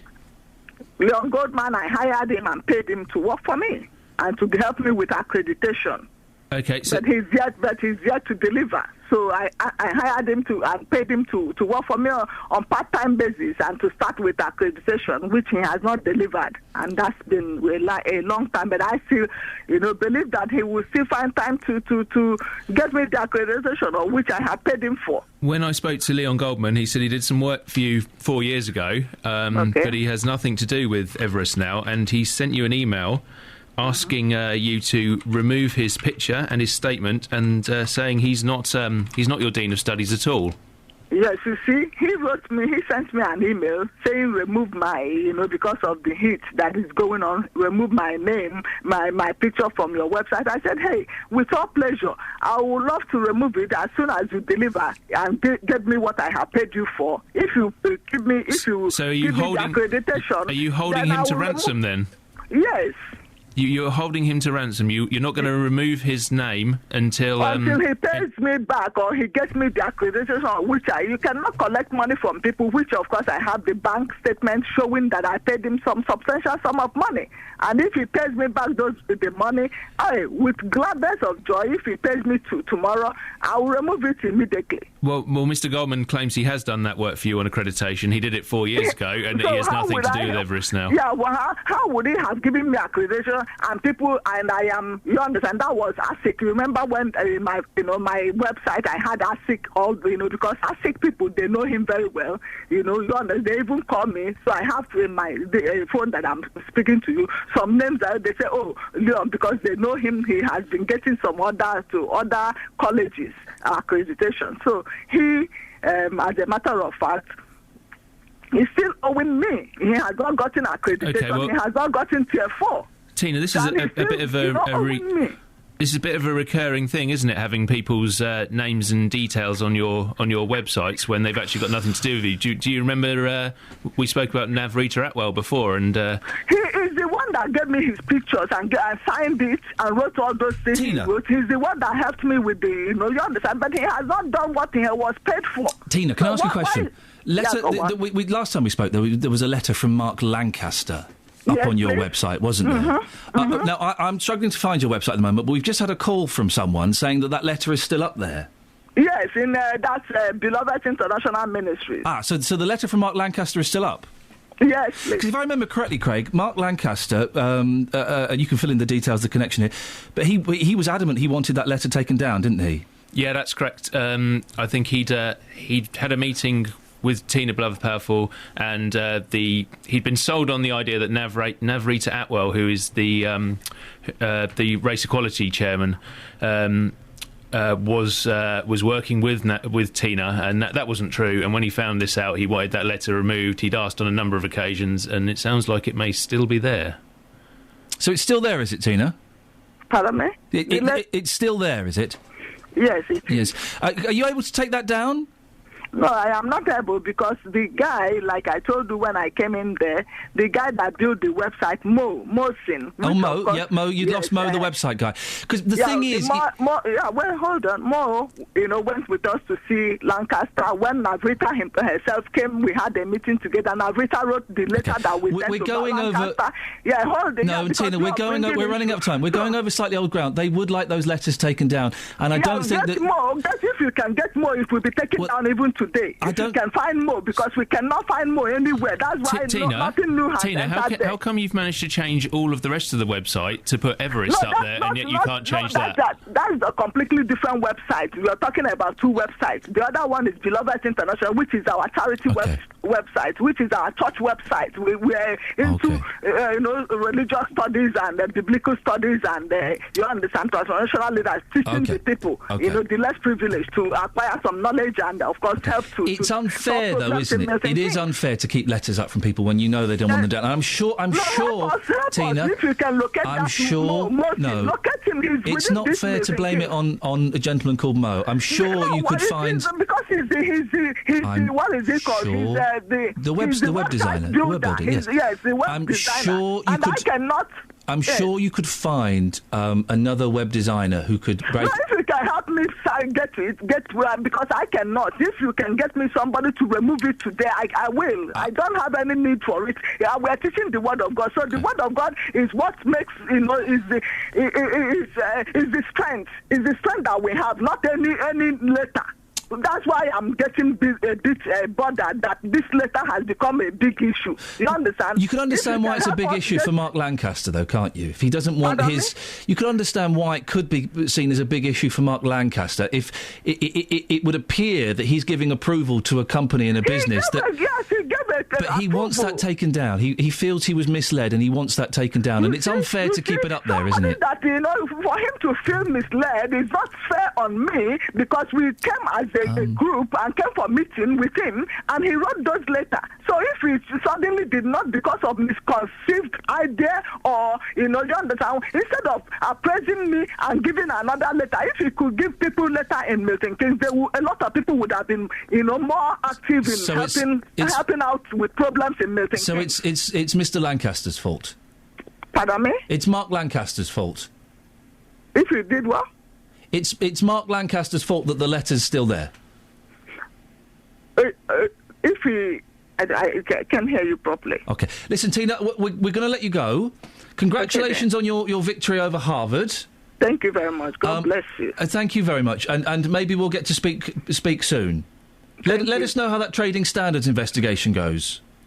Pardon. OK, thank you very much, and God bless you. Thank you, Tina. Thank you very much indeed. That's Tina Beloveth Powerful.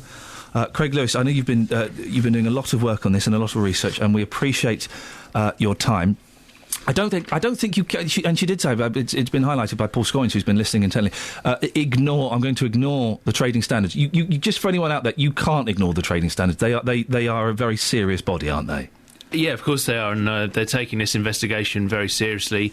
Trading standards will be very secretive about their investigations. They kind of have to be. But I've spoken to people on the inside there, and they've told me that they have spoken to Tina Beloved Powerful about some of the previous accreditations that she didn't have when we spoke to her before, and that's probably the reason why she took those down.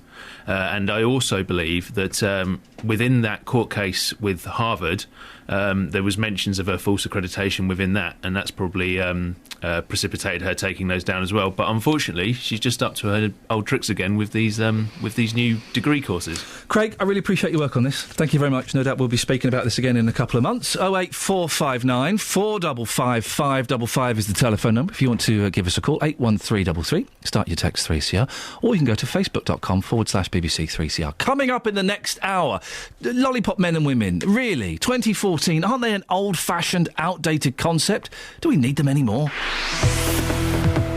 Travel news for beds, cards and bugs. BBC Three Counties Radio. We've had an update in from Karen in Berkhamsted. The A41 is closed between the Chesham turnoff and Tring after an accident. And checking the speed sensors in Clop Hill, there are queues at the Clop Hill roundabout on the A6. In Roxton, the A1 also queuing at the Black Cat roundabout from St Neots. And the M25 anti-clockwise very slow between junction 21A for St Albans and 16 for the M40. The M40 itself is queuing northbound, and those delays going all the way back from the A40 at Hillingdon up to the M25. Public transport has no reported problems. I'm Alice Glossop, BBC Three Counties Radio. Alice, thank you very much indeed. Well, my tinnitus was bad last night, this morning. Ouch! Lollipop men and women, we don't need them. Do you agree or disagree? Give me a call and we'll speak after the news with Simon Oxley. Local and vocal across Beds, Herts and Bucks. This is BBC Three Counties Radio.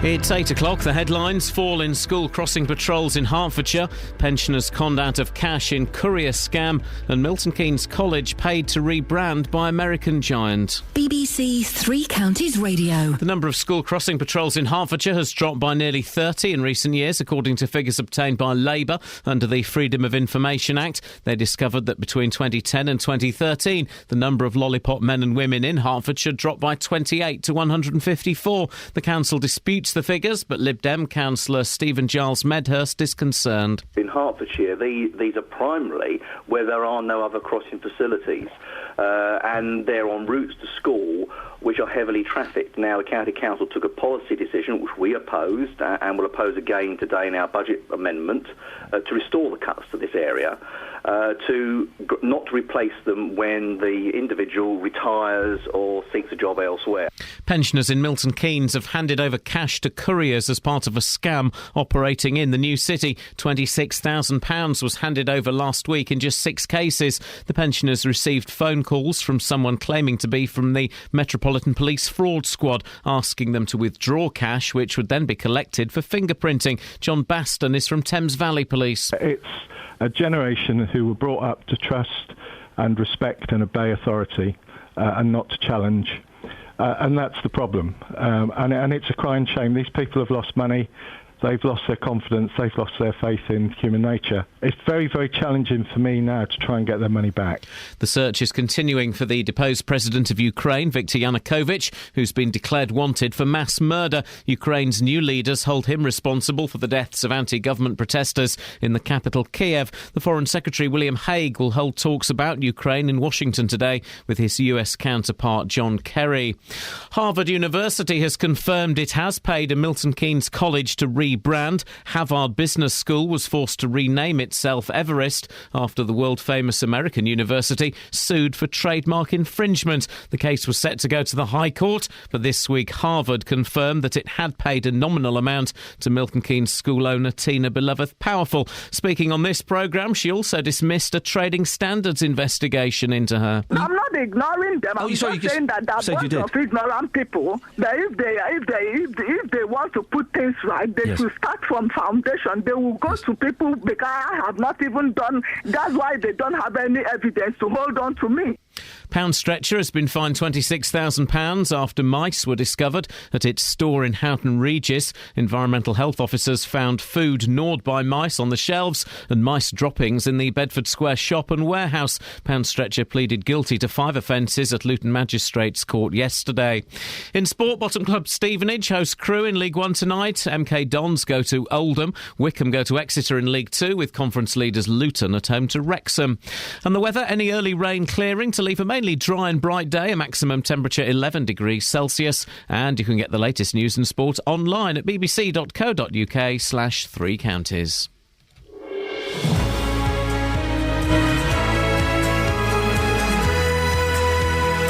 Oh, I only just made it back in time then. I was having a chat.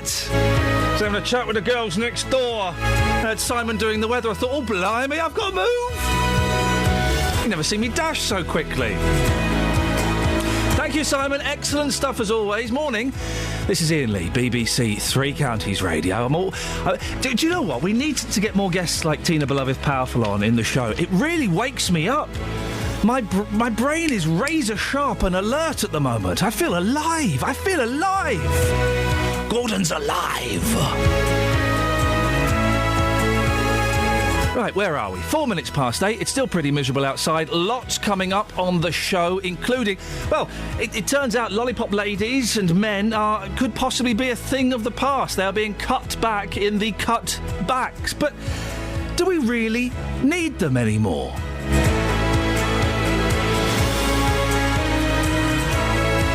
There's a little bit of confidence trickery going on. I'll tell you more. It's a cunning scam. It's netted crooks about 26 grand in the past couple of weeks. All from people in Milton Keynes. And there'll be other stuff as well. I'll probably be rude to Kelly Betts in an inappropriate way and make Catherine look like a plum. I doubt that. See? Just did it then. Facebook.com/BBC3CR. She's actually fuming in there and pulling the face of an evil, a bad guy. I'll get you, Lee! I'll get you! Why I order? 81333. Start your text 3CR. The best way to get in touch? Phone calls 08459 455 555. Across beds, hearts and bucks. This is BBC Three Counties Radio. Lady Diana came through a wormhole. If you've only just tuned in, you won't have a clue what we're talking about. Now, back in 2011, councils suggested that they might have to cut back on school crossing patrols to save money. People got annoyed, some letters were written, and they backtracked. Or did they? Figures suggest the number of lollipop people in Hertfordshire has dropped by nearly 30 since then, and the total was only ever 182. But your initial knee-jerk reaction is to go, oh, that's terrible. Oh, lollipop ladies, we need... Oh, that's awful. But think about it. Do we really need them? Do we really need lollipop ladies? Lots of them work on zebra crossings or pelican crossings where you press a button. We don't need them there. And if your kids are old enough to be walking to school on their own, then they are old enough to know how to cross a road safely. 08459 455 555. I put it to you, dear listener, we do not need lollipop men or women anymore. Justin Dealey has been out with Glynis Jeffrey. She is a lollipop lady. She's at Long Marsden Church of England Primary School. This is what happened. Well, Glynis, we're on Station Road outside the school here. This road is 30 miles per hour, but as we can see, cars aren't doing 30 miles per hour here, are they? No, majority fairly abide by the rule, but a lot of them don't because they're using it as a rat run to go through to the A41. And they're all in a hurry to get to work, unfortunately. And you've been doing this job for 15 years. How much longer do you plan to go on for here? As long as they like me to be here. So you genuinely love this job? Absolutely, yes, I do. I've lived in the village all my life and I work at the school in the kitchen and I also do the lollipop. So, yes, I do genuinely love it. So as long as they want me, I'll be here. And I'm sure they'll want you for many years to come. Iain's been saying this morning, do we really need lollipop ladies or lollipop men in the year 2014? As one yourself, how would you answer that question? Yes, I certainly would, purely on the state of the amount of cars that are on the roads comparative to many years ago is gone up very much. Their cars are not only faster, they are larger, and the whole area of parents going to work, bringing up children, they're all in a hurry. It's not the slow pace that we used to have. Even from when I first started, it's certainly a lot faster and a lot more cars about. Now, your job is sponsored here in the afternoons by a local company. Be honest, do you think that if you weren't here, we would see serious accidents involving the children, if not worse? I believe there would be, and I hope I'm wrong to say that, but if it wasn't for PRS who were sponsoring in the afternoon, there would be certainly issues with people crossing this road because there's still issues even when I am here because of cars who are coming through who may not have parents here, children, here, that who are just getting through to work. They're impatient, they won't sort of hang around to allow people to cross the road safely, and that's when I'm in the road. So I hope that never comes to mind, that we don't have lollipop ladies or men. Have you ever had a flyby here? That's what it's called, where you're standing in the middle of the road with your lollipop and a car's just thought, no, I'm going to ignore you and carry on. Yes, I have. I have had one incident where I was in the middle and somebody decided to come underneath my arm. They were very apologetic.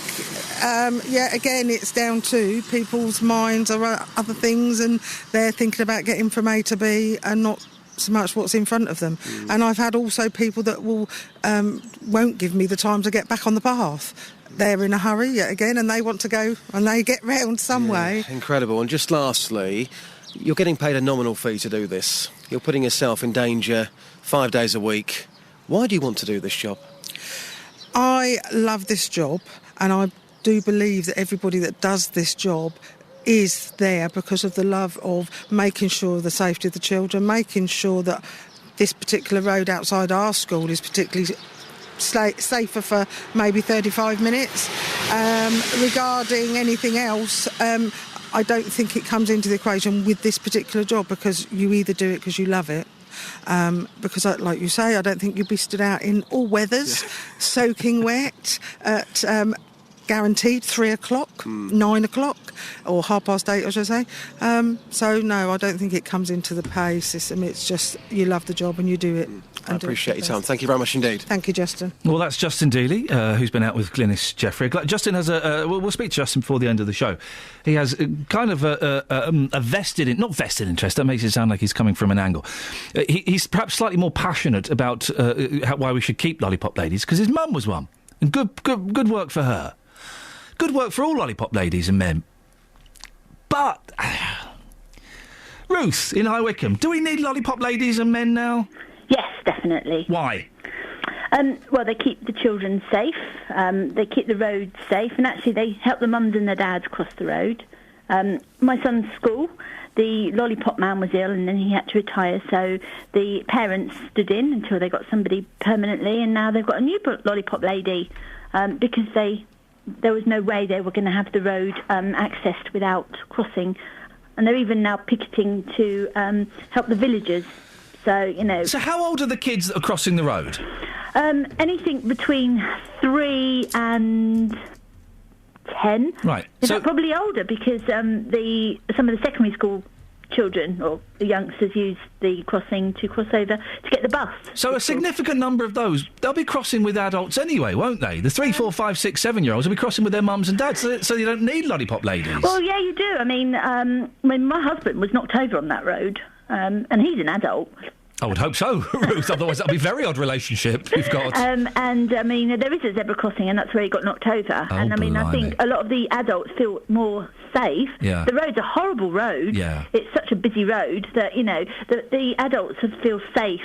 I mean, they wait for the lollipop lady. You know, nobody I've seen goes across without the lollipop. Oh no, you can't. I've stood, you know, crossing near a lollipop lady, and there's something in you. You revert to being a 7-year-old, and you can't cross until they've stood in the road and waved you along. No, exactly. But does this lollipop person, do they do it on the zebra crossing, do they? No. Right. No, but there is a zebra crossing nearby. Probably 500 yards up the road. Well, maybe even further. But it's not a very nice one, as I say. Oh, dear. And is your husband all right now after getting knocked down? Yeah, I think so. OK. Ruth, I appreciate your call. Thank you very much indeed. 08459 455 555. There we go. A defence of the lollipop person. Interesting that when their lollipop man got sick, the parents stood in. Oh, but hang on. When we spoke to Andy Salford, Labour MP for Corby, Shadow Local Government and Communities Minister, who compiled this research, he said that there had to be training. And I spoke to Shy Dean on the phone. He didn't want to come on because he's shy. Oh, I'm shy, I'm Dean. He's lovely as well. Good. Policeman. Yeah. And he said... A shy copper? He said the police could have done it. He said they need no more training than the average copper. Really? Well, hang on a minute. I would hope... Thank you very much, Kelly Betts. I would hope the police have got more training than lollipop men and women. Yeah, but what he's saying is it drives him crackers when he hears about all this training they've got to have. He said, no. It's not. Well, you don't need... Listen, you don't need training to wear a white fluorescent coat and carry a big stick. Some of them have... Have you seen the cases that some of them have? You can get it's like a guitar case, but for lollipops. Is it lollipop shaped? Please tell me it is. Yeah, it's lollipop shaped. Or no, it's what it is. It's like a hood that you put over the lollipop. Ah, right. Is it not active until it's unhooded? I think. Do you know what? I think maybe you can get the full cases as well. I'm going to have like a hard case for. I think it's a soft case, like you've got a Spanish guitar. Lollipop stick cases. Let's have it. I'm sure you can. Oh, they just you idiots! It's just showing stupid computer. Stupid. It's just showing me lollipops. I know, stupid computer. Stupid. Don't like that word. Sorry, I shouldn't be using that word. It's just my boy would shout. Yeah. Stupid computer. There was a lot of being called stupid last night, and a lot of me. But I was very calm last night. I had my Zen head on as he was being a little so-and-so. Oh, you found your happy place. I found my happy place. Mums have been living there for some time. I was very quiet. I said, well, if you're going to speak to me like that, then I'm not going to put you to bed, and I'm going to go and get in my bed. Yes. So I got in my bed, he came and gave me a cuddle, and then he apologised, and then he did it another couple of times, and at the end I went, get out of it, you little monkey! Give us some of that! I've used the, well, if you're not going to do as I ask, Yeah. I will not ask to do as you do. Ask me to do. And I don't. And she understands that, does she? Don't know, I'm watching Coach Trip by that time. Oh, dearie me! Travel news for beds, cards and bugs. BBC Three Counties Radio. We had a call in from Karen. The A41 is closed between the Bourne End turnoff and Tring after an accident. And in Bedford, on the speed sensors, Bromham Road heading towards the centre of town looks very slow, queuing from the A428. The M25 anti-clockwise, very slow between junction 21 for the M1 and 16 for the M40. Then the M40 itself, northbound, there are queues from the Swakeleys roundabout on the A40 up to the M25. Public transport has no reported problems. I'm Alice Glossop, BBC Three Counties Radio. Alice, thank you very much.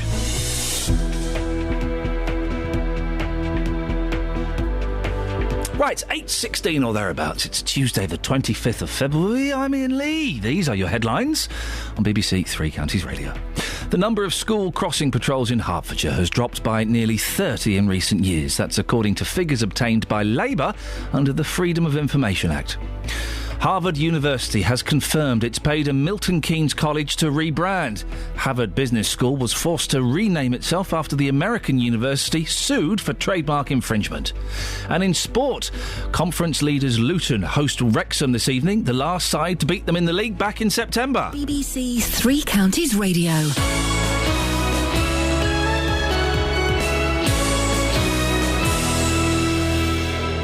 Every weekday from 3. Why would anyone buy a mattress off the back of a van? Roberto Perroni. How do you keep a straight face? That is so funny. A professor from the University of Bedfordshire has followed in the footsteps of Indiana Jones. Weekdays from 3. It's the family and lifestyle debate. Got an hour discussing business and finance. It's our politics panel discussing how politics affects us. Later in the show, it's all about the entertainment world. Roberto Perroni. Weekdays from 3 on BBC Three Counties Radio. I've just sent Jonathan Vernon Smith away with a flea in his ear. He came in, I put a flea in his ear and sent him away. Jonathan normally pops in now to tease up what's happening on his show from 9 o'clock. We're doing things a little bit differently this week. Don't worry, he'll pop in just after 8:30. He's being very accommodating. But we've got other issues that we want to address, sort of around about now, about 8:15, throughout this week, to commemorate the centenary of the First World War. We're looking at some of the people and places in the three counties and the role that they played. Well, today it's the turn of Hertford. William Earl Johns was born there, and if you don't recognise the name, you've probably heard of the character he created. Anybody? Anybody? Anybody have a clue? It was Biggles, of course. Well, Tara Gungerful has been looking at his life, and for fans, you get to enjoy a bit of one of his first books. God, there must be 30 of them, and they mean business coming in like that, thought Biggles, as he rocked his wings and roared down into the whirling medley below. The First World War stories are incredibly detailed about what it was like to be a World War I pilot, and particularly what it was like under combat. Roger Harris has been collecting the work of William Earl Johns since he first discovered the Biggles books as a small child. He now runs a website dedicated to the author. Johns had a number of plane crashes himself, and although he was shot down in a DH-4 bomber, previously when training he ditched in the sea in a Sopwith Camel. So Johns knows what it's like to be machine gunned in the air, to be terrified, to see your colleagues burn and die, because of course many of his friends were killed in the squadron. He served in 55 Squadron. W.E. Johns was born at 41 Cowbridge in Hertford in 1893. He lived in the town until he was about 18. We're now in Hertford Museum. I'm Andrea Trendler. This is where I used to work about over 20 years ago. And I arranged the centenary exhibition that was to commemorate the birth of W.E. Johns. Billy, as he was known, that's W.E. Johns, joined the Officer Training Corps while he was at Hertford Grammar School. It was said that sort of 9 times out of 10 he could get a bullseye on a target from 1,000 yards away. So I think that was something that perhaps stood him in good stead a bit later on, because during his military career, part of it was actually as a machine gunner. That was obviously something he was particularly good at, stemming from his early days in Hertford. He flung his camel in the tail of a blue and white Fokker, and the same instant there was a splintering jar as something crashed through his instrument board. A burning pain paralysed his leg, and he twisted desperately to try and see his opponent. Huns were all around him, shooting his machine to pieces. He pulled the joystick back into his stomach and zoomed wildly. A Fokker flashed into his sights. He saw his tracer pour straight through it. The pilot slumped forward in his seat, and the nose of the machine went down in an engine stall as the withering blast of lead struck it. In the last story of The Camels Are Coming, Biggles is actually finally shot down, goes down under a hail of gunfire, crashes. He survives the crash. He's captured by the Germans, and he discovers that it's just gone 11 o'clock on the 11th of November, and in fact the First World War is over. So that's a particularly poignant scene. I'd certainly recommend anybody who wants to know about World War I flying to read Biggles' books. He must be the most famous aviation hero. The Biggles extracts there being read superbly by our reporter, Tony Fisher. And for everybody who's interested, Tony Fisher will be hosting a reading session at 10:30 this morning in a library near you. So do bring along a cushion, a cup of tea, and have a good sit down and listen to Tony. If you'd like to find out more about all of our local stories from World War I at home, then click on bbc.co.uk/WW1. It's the number one. WW1. Tomorrow at the same time, we'll look at how Waddesdon Manor played its part in the war effort. And a big thanks as well to Tara for all of the work and the research she's put in together to making those fantastic little packages. Now, this morning, really sad news yesterday. Harold Ramis, the director of Ghostbusters and other great films, passed away. So this morning, we're celebrating the magic of Harold Ramis. They say we're young and we don't know. We won't find out until we grow. Well, I don't know if all that's true, 'cause you got me and baby I got you. Babe, I got you, babe. I got you, babe. They say our love won't pay the rent before it's earned. Our money's all been spent. I guess that's so we don't have a plot, but at least I'm sure of all the things we got. Babe, I got you, babe. I got you, babe. I got flowers in the spring. I got you to wear my ring. And when I'm sad, you're a clown. And if I get scared, you're always around. So let them say your hair's too long.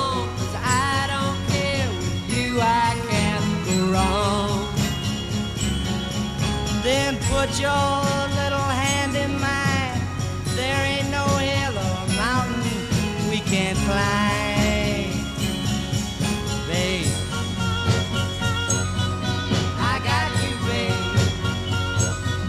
I got you, babe.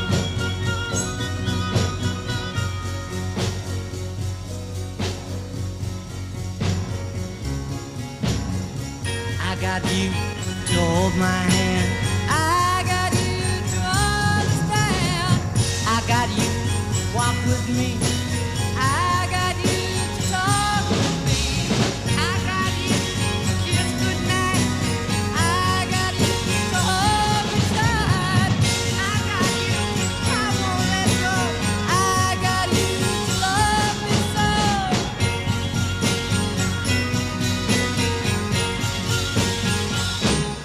I got you, babe. We're saluting you, Harold Ramis. Wonderful films. Ghostbusters, Groundhog Day, Stripes. I'm a big fan of Stripes.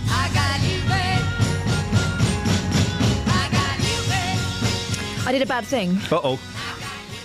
I got the wrong end of the stick with Shy Dean. Oh, He's not too shy to let it lie, though. He rang me up. Shy Dean, who used to be a copper? Yeah. Go and arrest him, Dean. Oh, God. He's escaped, Dean. He was a shy copper for 30 years. Oh, gosh. Go and arrest him. I can't arrest him. He's gone. Now he's a chauffeur and he's in Hyde Park.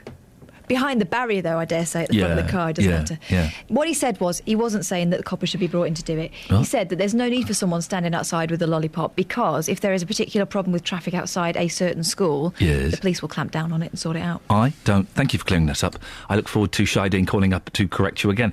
We don't need lollipop ladies, do we, Pat? Yes, we do. And that last remark about the police will type any message with people that are dangerous in their cars outside of schools is a load of rubbish. I've seen police cars go past schools and ignore them when they're on the yellow zigzags. So, lollipop ladies in Houghton Regis, all men, we have zebra crossings that are right on the heart of junctions. And car drivers or vehicle drivers just do not stop. When they see someone crossing, they either come underneath them or they go past them as they're just crossing the second half of the crossing.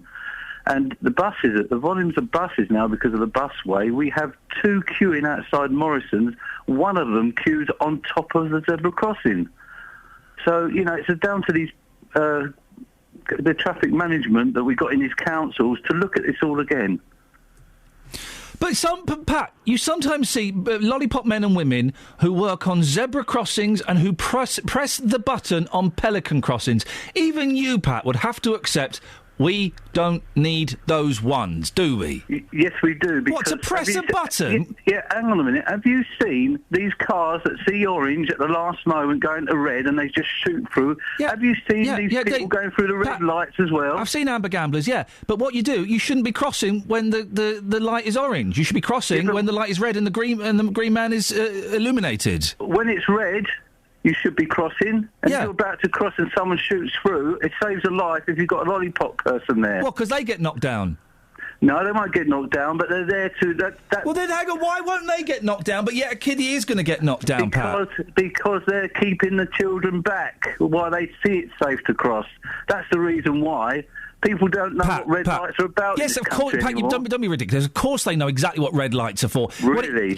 Yeah, of course they do. People know you're supposed to stop at red lights, and if they don't, well, they're idiots. But that could happen at any pelican crossing, Pat. Are you suggesting we get a lollipop man to press the button at every pelican crossing? Oh, you just hit the nail on the head. We've got a load of idiots on the road. Yeah, so answer the question. Answer the question. Go on. Are you suggesting, then, that we get a lollipop lady to press the button at every pelican crossing to stop the idiots? Because children cross at every pelican crossing. En routes to school. They deserve to be made safer when they go to school. Remember, these catchment areas are putting them on dangerous roads as well to even walk to school. They're not safe.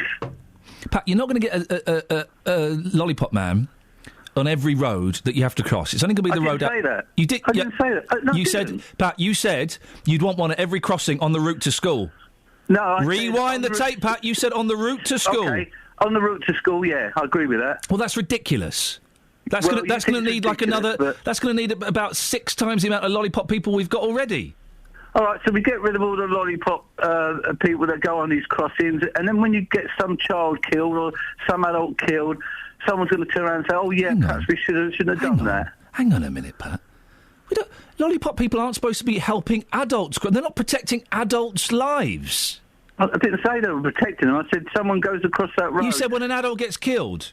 Well, they're holding on to their children, aren't they? If children escape the grasp of their parents and they run across that crossing, the parents are going to run after them, aren't they? You've really thought about this, haven't you, or not? No, I don't think you thought about it, Ian. Listen, at a pelican crossing, I don't need, and my kids don't need, some woman in a white coat with a peak cap on to press the button for them. I am teaching them to do that themselves. Well, I hope it don't bite you on the backside if yours got rid of. Let's get rid of yours first. Well, fine, get rid of them. I'll go and tell her now. Okay. Thank you, Pat. 08459 455 555. That was fun, wasn't it? I enjoyed that. Feist. I don't know if Pat did. I hope he did. Pat's a good sport. Pat's a good sport. Pat will be back for more, don't worry. Coming up to 8:30, BBC Three Counties Radio. Let's get the travel news now with Alice. Travel news for beds, cards and bugs. BBC Three Counties Radio. We've had a call from Ron between Denham and Rickmansworth. The A412 is blocked with traffic heading northbound after an accident, so that's traffic heading towards Rickmansworth. We also had a call in from Karen. The A41 is closed between the Bourne End turnoff and Tring after an accident. In Cheshunt, on the speed sensors, there are queues on the A10 southbound towards Waltham Cross. And in Bletchley, Standing Way heading northbound, also queuing as you approach the A5. M25 anti-clockwise, very slow between junction 20 for Kings Langley and 16 for the M40. Public transport has no reported problems. I'm Alice Glossop, BBC Three Counties Radio. Across beds, hearts and bugs. This is BBC Three Counties Radio.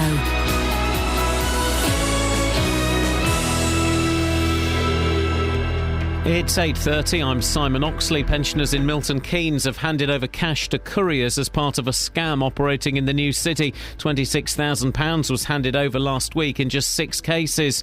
The number of school crossing patrols in Hertfordshire has dropped by nearly 30 in recent years, according to figures obtained by Labour under the Freedom of Information Act. And Harvard University has confirmed it has paid a Milton Keynes college to rebrand. Havard Business School was forced to rename itself Everest after the world-famous American university sued for trademark infringement. Three Counties Sports. BBC Three Counties Radio. In football, Stevenage host Crewe in League One tonight. Graham Westley's side are 9 points from safety at the bottom of the table, having lost their last 3 games. Sometimes when your results are down, your luck appears to be as well.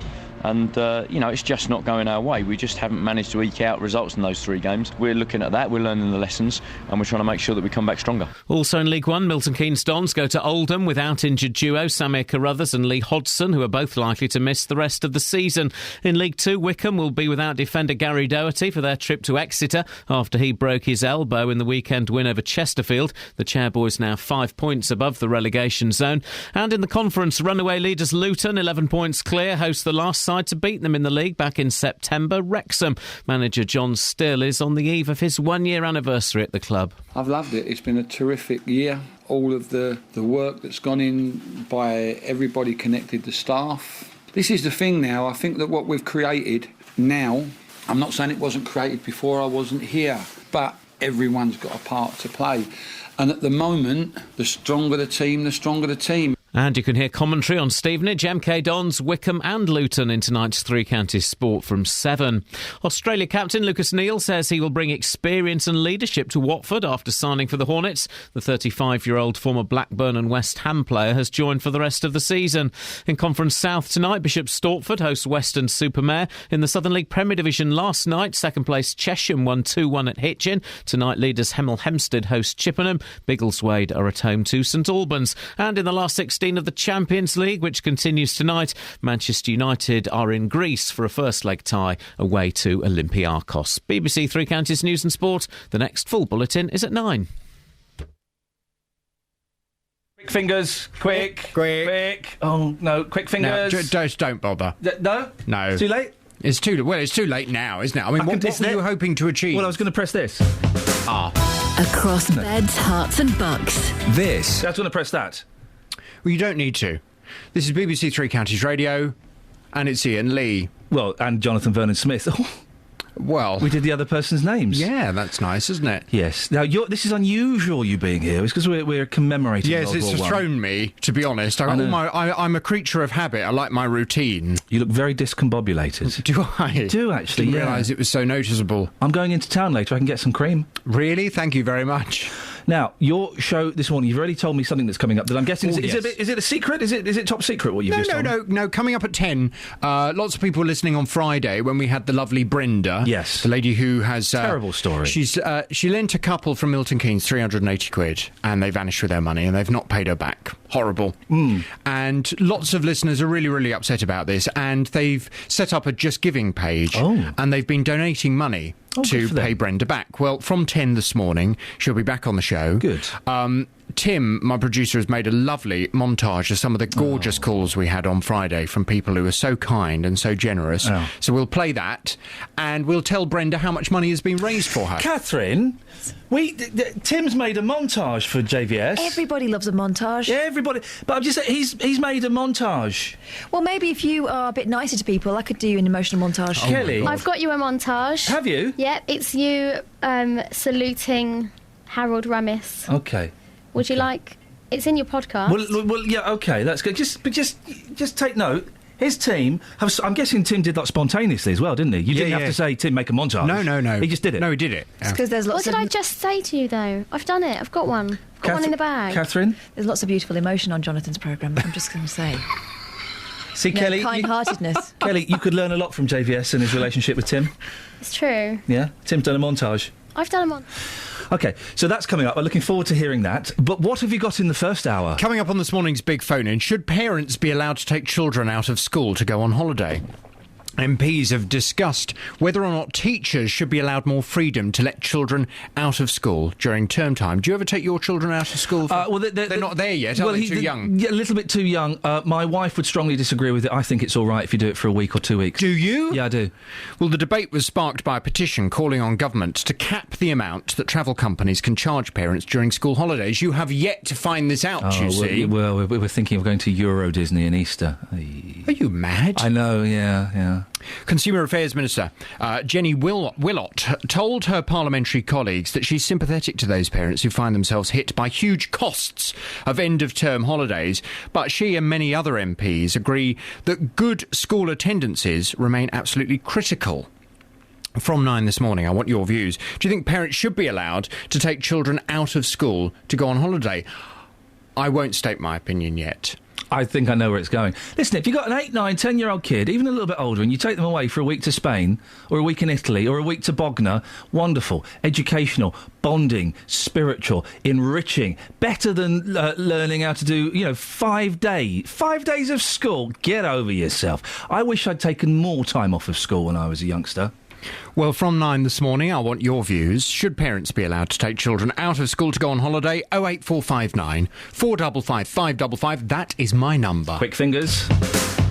Across beds, hearts and bucks. This is Iain Lee. BBC Three Counties Radio. I wish that my team were as hard-working and as keen as Tim, and that they would make me a montage. Harold Ramis, we salute you. So, before we go anywhere, Harold Ramis, we salute you.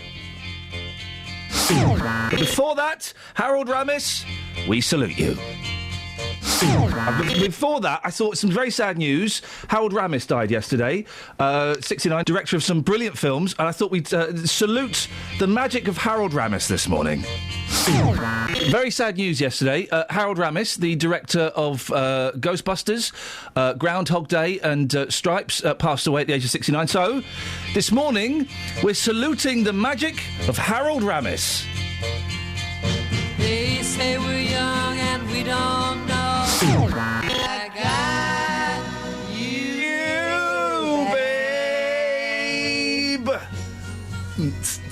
I got you, babe. I got you, babe. I got you, babe. Oh, you're doing the high bit. I got you, babe. I got you, babe. I wish someone would do a montage for me. I got you, babe. Wish someone would do a montage for me. Wish someone would do a montage for me. Matt's in Luton. Morning, Matt. Morning. Oh, hello, Matt. What have you got for me? Lollipop ladies. Let's get rid of them, shall we? No, first off, your singing this morning is absolutely diabolical. It's good, isn't... Sorry? Your singing, you ruined that record. What are you talking about? I was doing the Cher part as well. Do you want to sing it with me? I don't want to do that. No. I got you, Matt.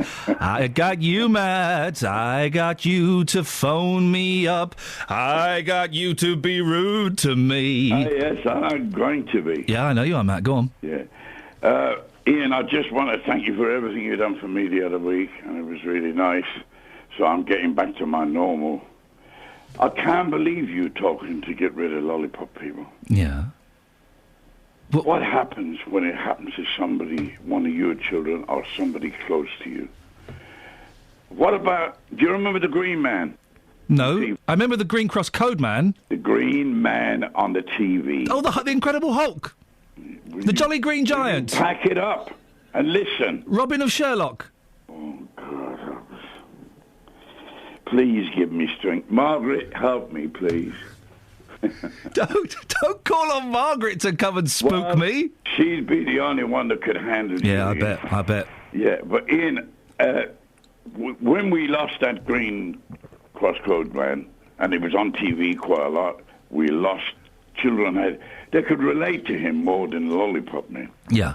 But it's not the children we're worried about, it's the drivers. Yeah. The maniacs. Oh, there are idiots in cars. Of course there are. We know that, yeah. But we've got to try and cover that more and more and more and keep the children safe. But, Matt, listen, kids cross all roads all the time. We can't have lollipop men and women everywhere, can we? We know that. They've got to learn for themselves, yes. But they've got to have figureheads that will teach them to do this, do that, like you do with your children. Yeah, but that's it. You don't need figureheads. You need the parents. You need the parents, Matt. My boys, when we crossed the road, even before they were too young to understand, we'd do the Green Cross Code. We'd stop, we'd look, we'd listen, we'd cross, and we'd keep looking and listening. We've made that part of our routine. But we're not all a decent parents like yourself. Then they shouldn't have kids. Well, now we're on another subject, Ian. You see, exactly. How are your kids doing, Matt? They all right? Well, they all went back to Ireland, the four of them, bought me. And they go to the little shop across the road every day. And the last thing I always say to them, watch the road. Good. They're all in their 30s, aren't they? No. My grandkids. I mean. Oh, the grandkids. All right. All the girls are all fine, but the grandkids are so careful. I tell you what you need. You're right. I think we should get rid of the lollipop men and women, but we need a campaign on television, like the thing with one of the Bay City Roll. No, one of Mud, wasn't it? There was one of Mud. There was Alvin Stardust. There was all those people. Stardust, good, yeah. We need to get Alvin Stardust back. Someone who can really talk to the kids. That's right, because they relate to the TV more than they relate to the road. Matt, always good to talk to you, mate. Take care, and I'll speak to you soon. God bless you. Ta-ta, there we go, Matt. I do like it when he's getting grumpier, which is what we want from our Matt. He's getting grumpier. I know who we need. Go on. Robbie Williams. Williams, the entertainer. The kids needs to be a fatherly figure. Yeah. Harry Styles isn't going to do it. No. Because I bet he just goes. Harry Styles has got a surprisingly deep voice, hasn't he? He's a very beautiful young man. That hair, though. I mean, he's sorry, Kelly, you right? Kelly, you right? You okay? Oh, okay. She's on the phone. But yes, you could still mime that. He does look like, and I'm going to sound like my mum now, he looks like he's been dragged through a hedge backwards. That's the look now. Jeez, it's disgusting. It was the sideways wind tunnel. Yeah. Now it's the hedge backwards. Very nice. I reckon you're right. Robert Williams. Because kids like him. And mums like him. Jason Donovan. Popular entertainer. No? You're not buying that? Bit of a Hellraiser pass. Do we want that? Mind you, so's Robbie. He's reformed, isn't Robbie's. They're both reformed. Kelly, who do you reckon that the kids can relate to these days? He needs to be a celebrity dad, All right, Catherine, let Kelly answer. She can speak for herself. Oh, right, okay. Yeah. Be nice to her now, aren't you? Okay. No, I'm not being nice to her. I'm just being ruder to you. So it looks like I'm being nice to her, but actually I'm not. Kelly. Hi. Who do you think... Yes, Ian? Oh, you can What, see the reflection in the mirror in the window, can you, Catherine? Sorry, I take that back. Are you asking me a question? I would like to ask you a question. Who do you think you are kidding, Mr. Hitler? No. Who do you think you are kidding, Mr. Hitler? Come on. Sorry. Who do you think you are kidding? No. Who do you think you are kidding, Mr. Hitler? I can't do the question. Catherine, you do it. Who do you think, which celebrity dad should be the new Green Cross Code Man? Ronnie Corbett. We're laughing, but she's got a good point. I've got a great point. He's excellent. He's tiny. He looks like a child. Exactly. His stories don't half go on, though. I was with the producer earlier, and That's great. That's not bad. Stop it. What? That's what he does. But do it in his voice, though. Let's all do a Ronnie Corbett, starting with you, Kelly, then going to Catherine, then ending on mine, which is the best. Okay. I was talking to the producer about something that happened. That's not very good, Kelly. In fact, I said that was brilliant. I said that was a little bit offensive. That's my best impression. I thought that was a little bit racist. How? He's Scottish. Yeah. Catherine, let's hear yours. Well, a funny thing. Really, no, it's not working. Well, I was talking to the producer just before the show, and he told me about... 0845. We've literally got no content. 08459 455 555 is the phone number. Oh, Lino's tweeted... The brilliant Harold Ramis passed away, and I can't believe that lanky fool Iain Lee isn't celebrating it. Shame on you. Well, it's not the kind of show that we do, Lino. Travel news for beds, cards and bugs. BBC Three Counties Radio. The A41 is closed between the Bourne End turnoff and Tring after an accident. The A1M southbound slow going through the Stevenage junctions on the sensors at the moment. Also the A5 in both directions struggling around Dunstable. On the M25 anti-clockwise still looking very slow between junction 18 for Chorleywood and 16 for the M40. On public transport there's no reported problems. I'm Alice Glossop, BBC Three Counties Radio. Hey up, Alice! 8:45, it's Tuesday the 25th of February. I'm Iain Lee. These are your headlines on BBC Three Counties Radio. Pensioners in Milton Keynes have handed over cash to couriers as part of a scam operating in the new city. £26,000 was handed over last week in just 6 cases. The number of school crossing patrols in Hertfordshire has dropped by nearly 30 in recent years. That's according to figures obtained by Labour under the Freedom of Information Act. And in sport, bottom of the table Stevenage host Crewe this evening. The Borough are 9 points from safety in League One. Let's get the weather. Here's Kate Kinsella. Beds, Herts and Bucks weather. BBC Three Counties Radio. Good morning. Not quite a beautiful start as yesterday, but it's not all doom and gloom. There's a fair amount of cloud, and we're just about to get some quite heavy showers move across through parts of Buckinghamshire and Bedfordshire, and they're going to come and go through the day, not discounting Hertfordshire at all, because they're going to move through there as well. They could pop up pretty much anywhere, and they really are quite punchy. Rumble or two of thunder, maybe some hail mixed in as well, accompanied by quite a strong southerly breeze. But between them, we should get some bright spells and some sunshine as well. Feeling fresher than yesterday with a maximum temperature of 11 Celsius. Overnight we'll still have 1 or 2 showers at first, but they'll dry out. The temperature will drop down, looking at a minimum cooler than the last few nights, 3 Celsius, 37 degrees in Fahrenheit. For tomorrow morning, because of the clearing skies, it means a bright start, some blue sky, 1 or 2 isolated showers around, but it is predominantly a dry and sunny picture. The maximum temperature for Wednesday, 10 Celsius, that's 50 degrees in Fahrenheit. Every weekday morning. The shop didn't want to give me them back, so I went to the shop, paid them a fee to get my cylinders back. The JVS show fights for your rights and tackles your consumer problems. I went to speak to this company and I asked them what had happened. It took me absolutely ages to get through to anyone. If you need our help, email jvsshow@bbc.co.uk. After our last discussion about my cylinders, the governing body showed up at my house on the following day. And we could do the same for you. Thanks, Denise, and for the company for getting her cooker back up and running. Here's your horn. The JVS show, weekday mornings from 9 on BBC Three Counties Radio. I just spoke to Catherine Boyle on the intercom system. What did I say to you, Catherine? I'm in trouble. Yeah, because I'm furious with you. Good. No, not good. Oh, bad. Yeah, the bad furious. I'm genuinely angry with you. Go on, this why? isn't a jokey, I'm actually angry with you. Why? Right? Because this show really takes a lot of focus. I'm focused for 3 hours of the show, total mental energy.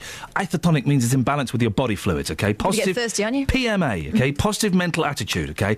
You've got to focus. Exactly. That's it, right? And we use the social networks to get people involved, to help them take part, to let them feel that they're part of the show, to gain listeners and to increase the experience. Not to tweet 31 minutes ago, Catherine Boyle at 3CRK, man alive, I love Coach Trip. Well, if you remember back, I just said pretty much that on air. It was a cunning way of cross-promoting. No, it wasn't. You've not mentioned the radio show, you've not mentioned me. It just looks like a random tweet from a lunatic middle-aged woman who's having a breakdown. I'm not middle-aged.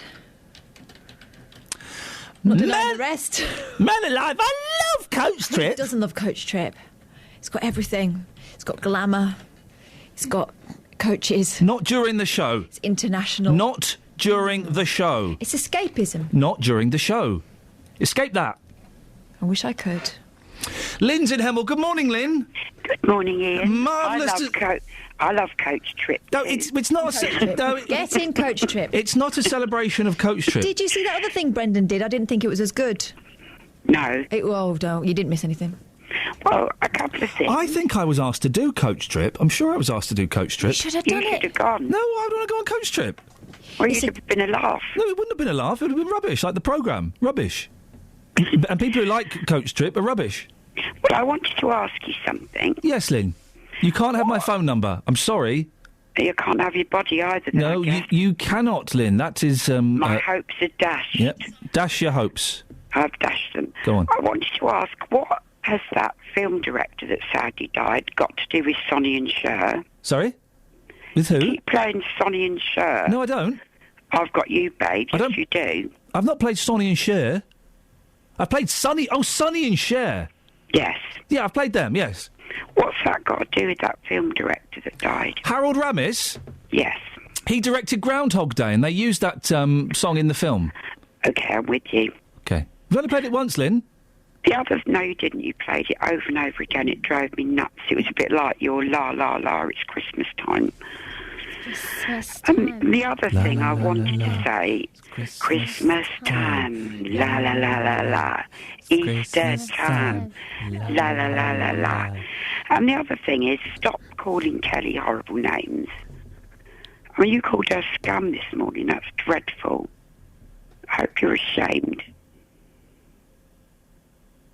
Are you talking to me? Sorry, I was miles away. What were you saying, Lynn? I was just thinking of the money I'm going to make from Christmas time. La la la la la. What were you banging on about? Well, stop having a go at Kelly. Don't call her. Thank you very much for the call. 08459 455 555 is the telephone number.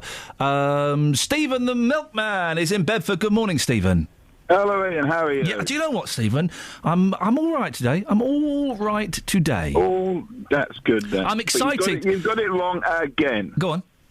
You don't want any little fellas. You don't want any leather-clad glove things. You need Charlie. What? You remember Charlie? I don't want Charlie. That's the old days. What? Yes. Oh, it is the old days. You remember Charlie? Oh. Charlie Says. Yes. That's who you need back. No, we don't, because Charlie Says was absolutely terrifying, and it taught me absolutely nothing about living safely. If anything, Charlie ruined my life in the late 90s. Charlie! Yes. Charlie was this weird, sort of psychedelic cat with bug eyes. Didn't Charlie get abducted or something? Or the boy got abducted and Charlie laughed at him or something? I don't know. Charlie used to know about everything, not just about Rose, everything he knew. Well, look, Kelly, you're a child. Do they have any of these kind... You don't know what Charlie is, do you? In terms of this cat? No. Do they have any, public information films warning kids not to play on farms, warning kids not to touch... The one about the pylon was terrifying. Wow, yes, that was a football on the pylon. Genuinely terrifying. Rolf Harris in a swimming pool. Do they have any of these films? No budget anymore. Oh, really? Yeah, they're not doing them anymore. Who paid for them? The government? Yeah. Well, you've answered Kelly's question again, Catherine. Which a little bit. I've given Kelly a spotlight, and you've Ask her, she knows. You've barged in with your elbows like you're at the knowledge. Oh, there's a telly for 25 quid. Oh, get out of the way. Get out of the. Oh, I'm having. Oh, I saw it first. You've done that to Kelly with her little spotlight, and now there's not time for me to get her opinion on it. You asked Kelly because you knew she wouldn't know. You were ridiculing her again. I was asking Kelly because she's a young person, something I'm not, and something you need to come to terms with that you're not. Then you just elbowed her in the face with an elbow, and she was going to have a little moment of spotlight, a little bit of glamour, basking in my glory, and now there's no time for her to answer the question. They're not... Sorry, Kerry, I'm not. There's not really time. Huh? Did you call me Kerry? Is that not your name? Nope.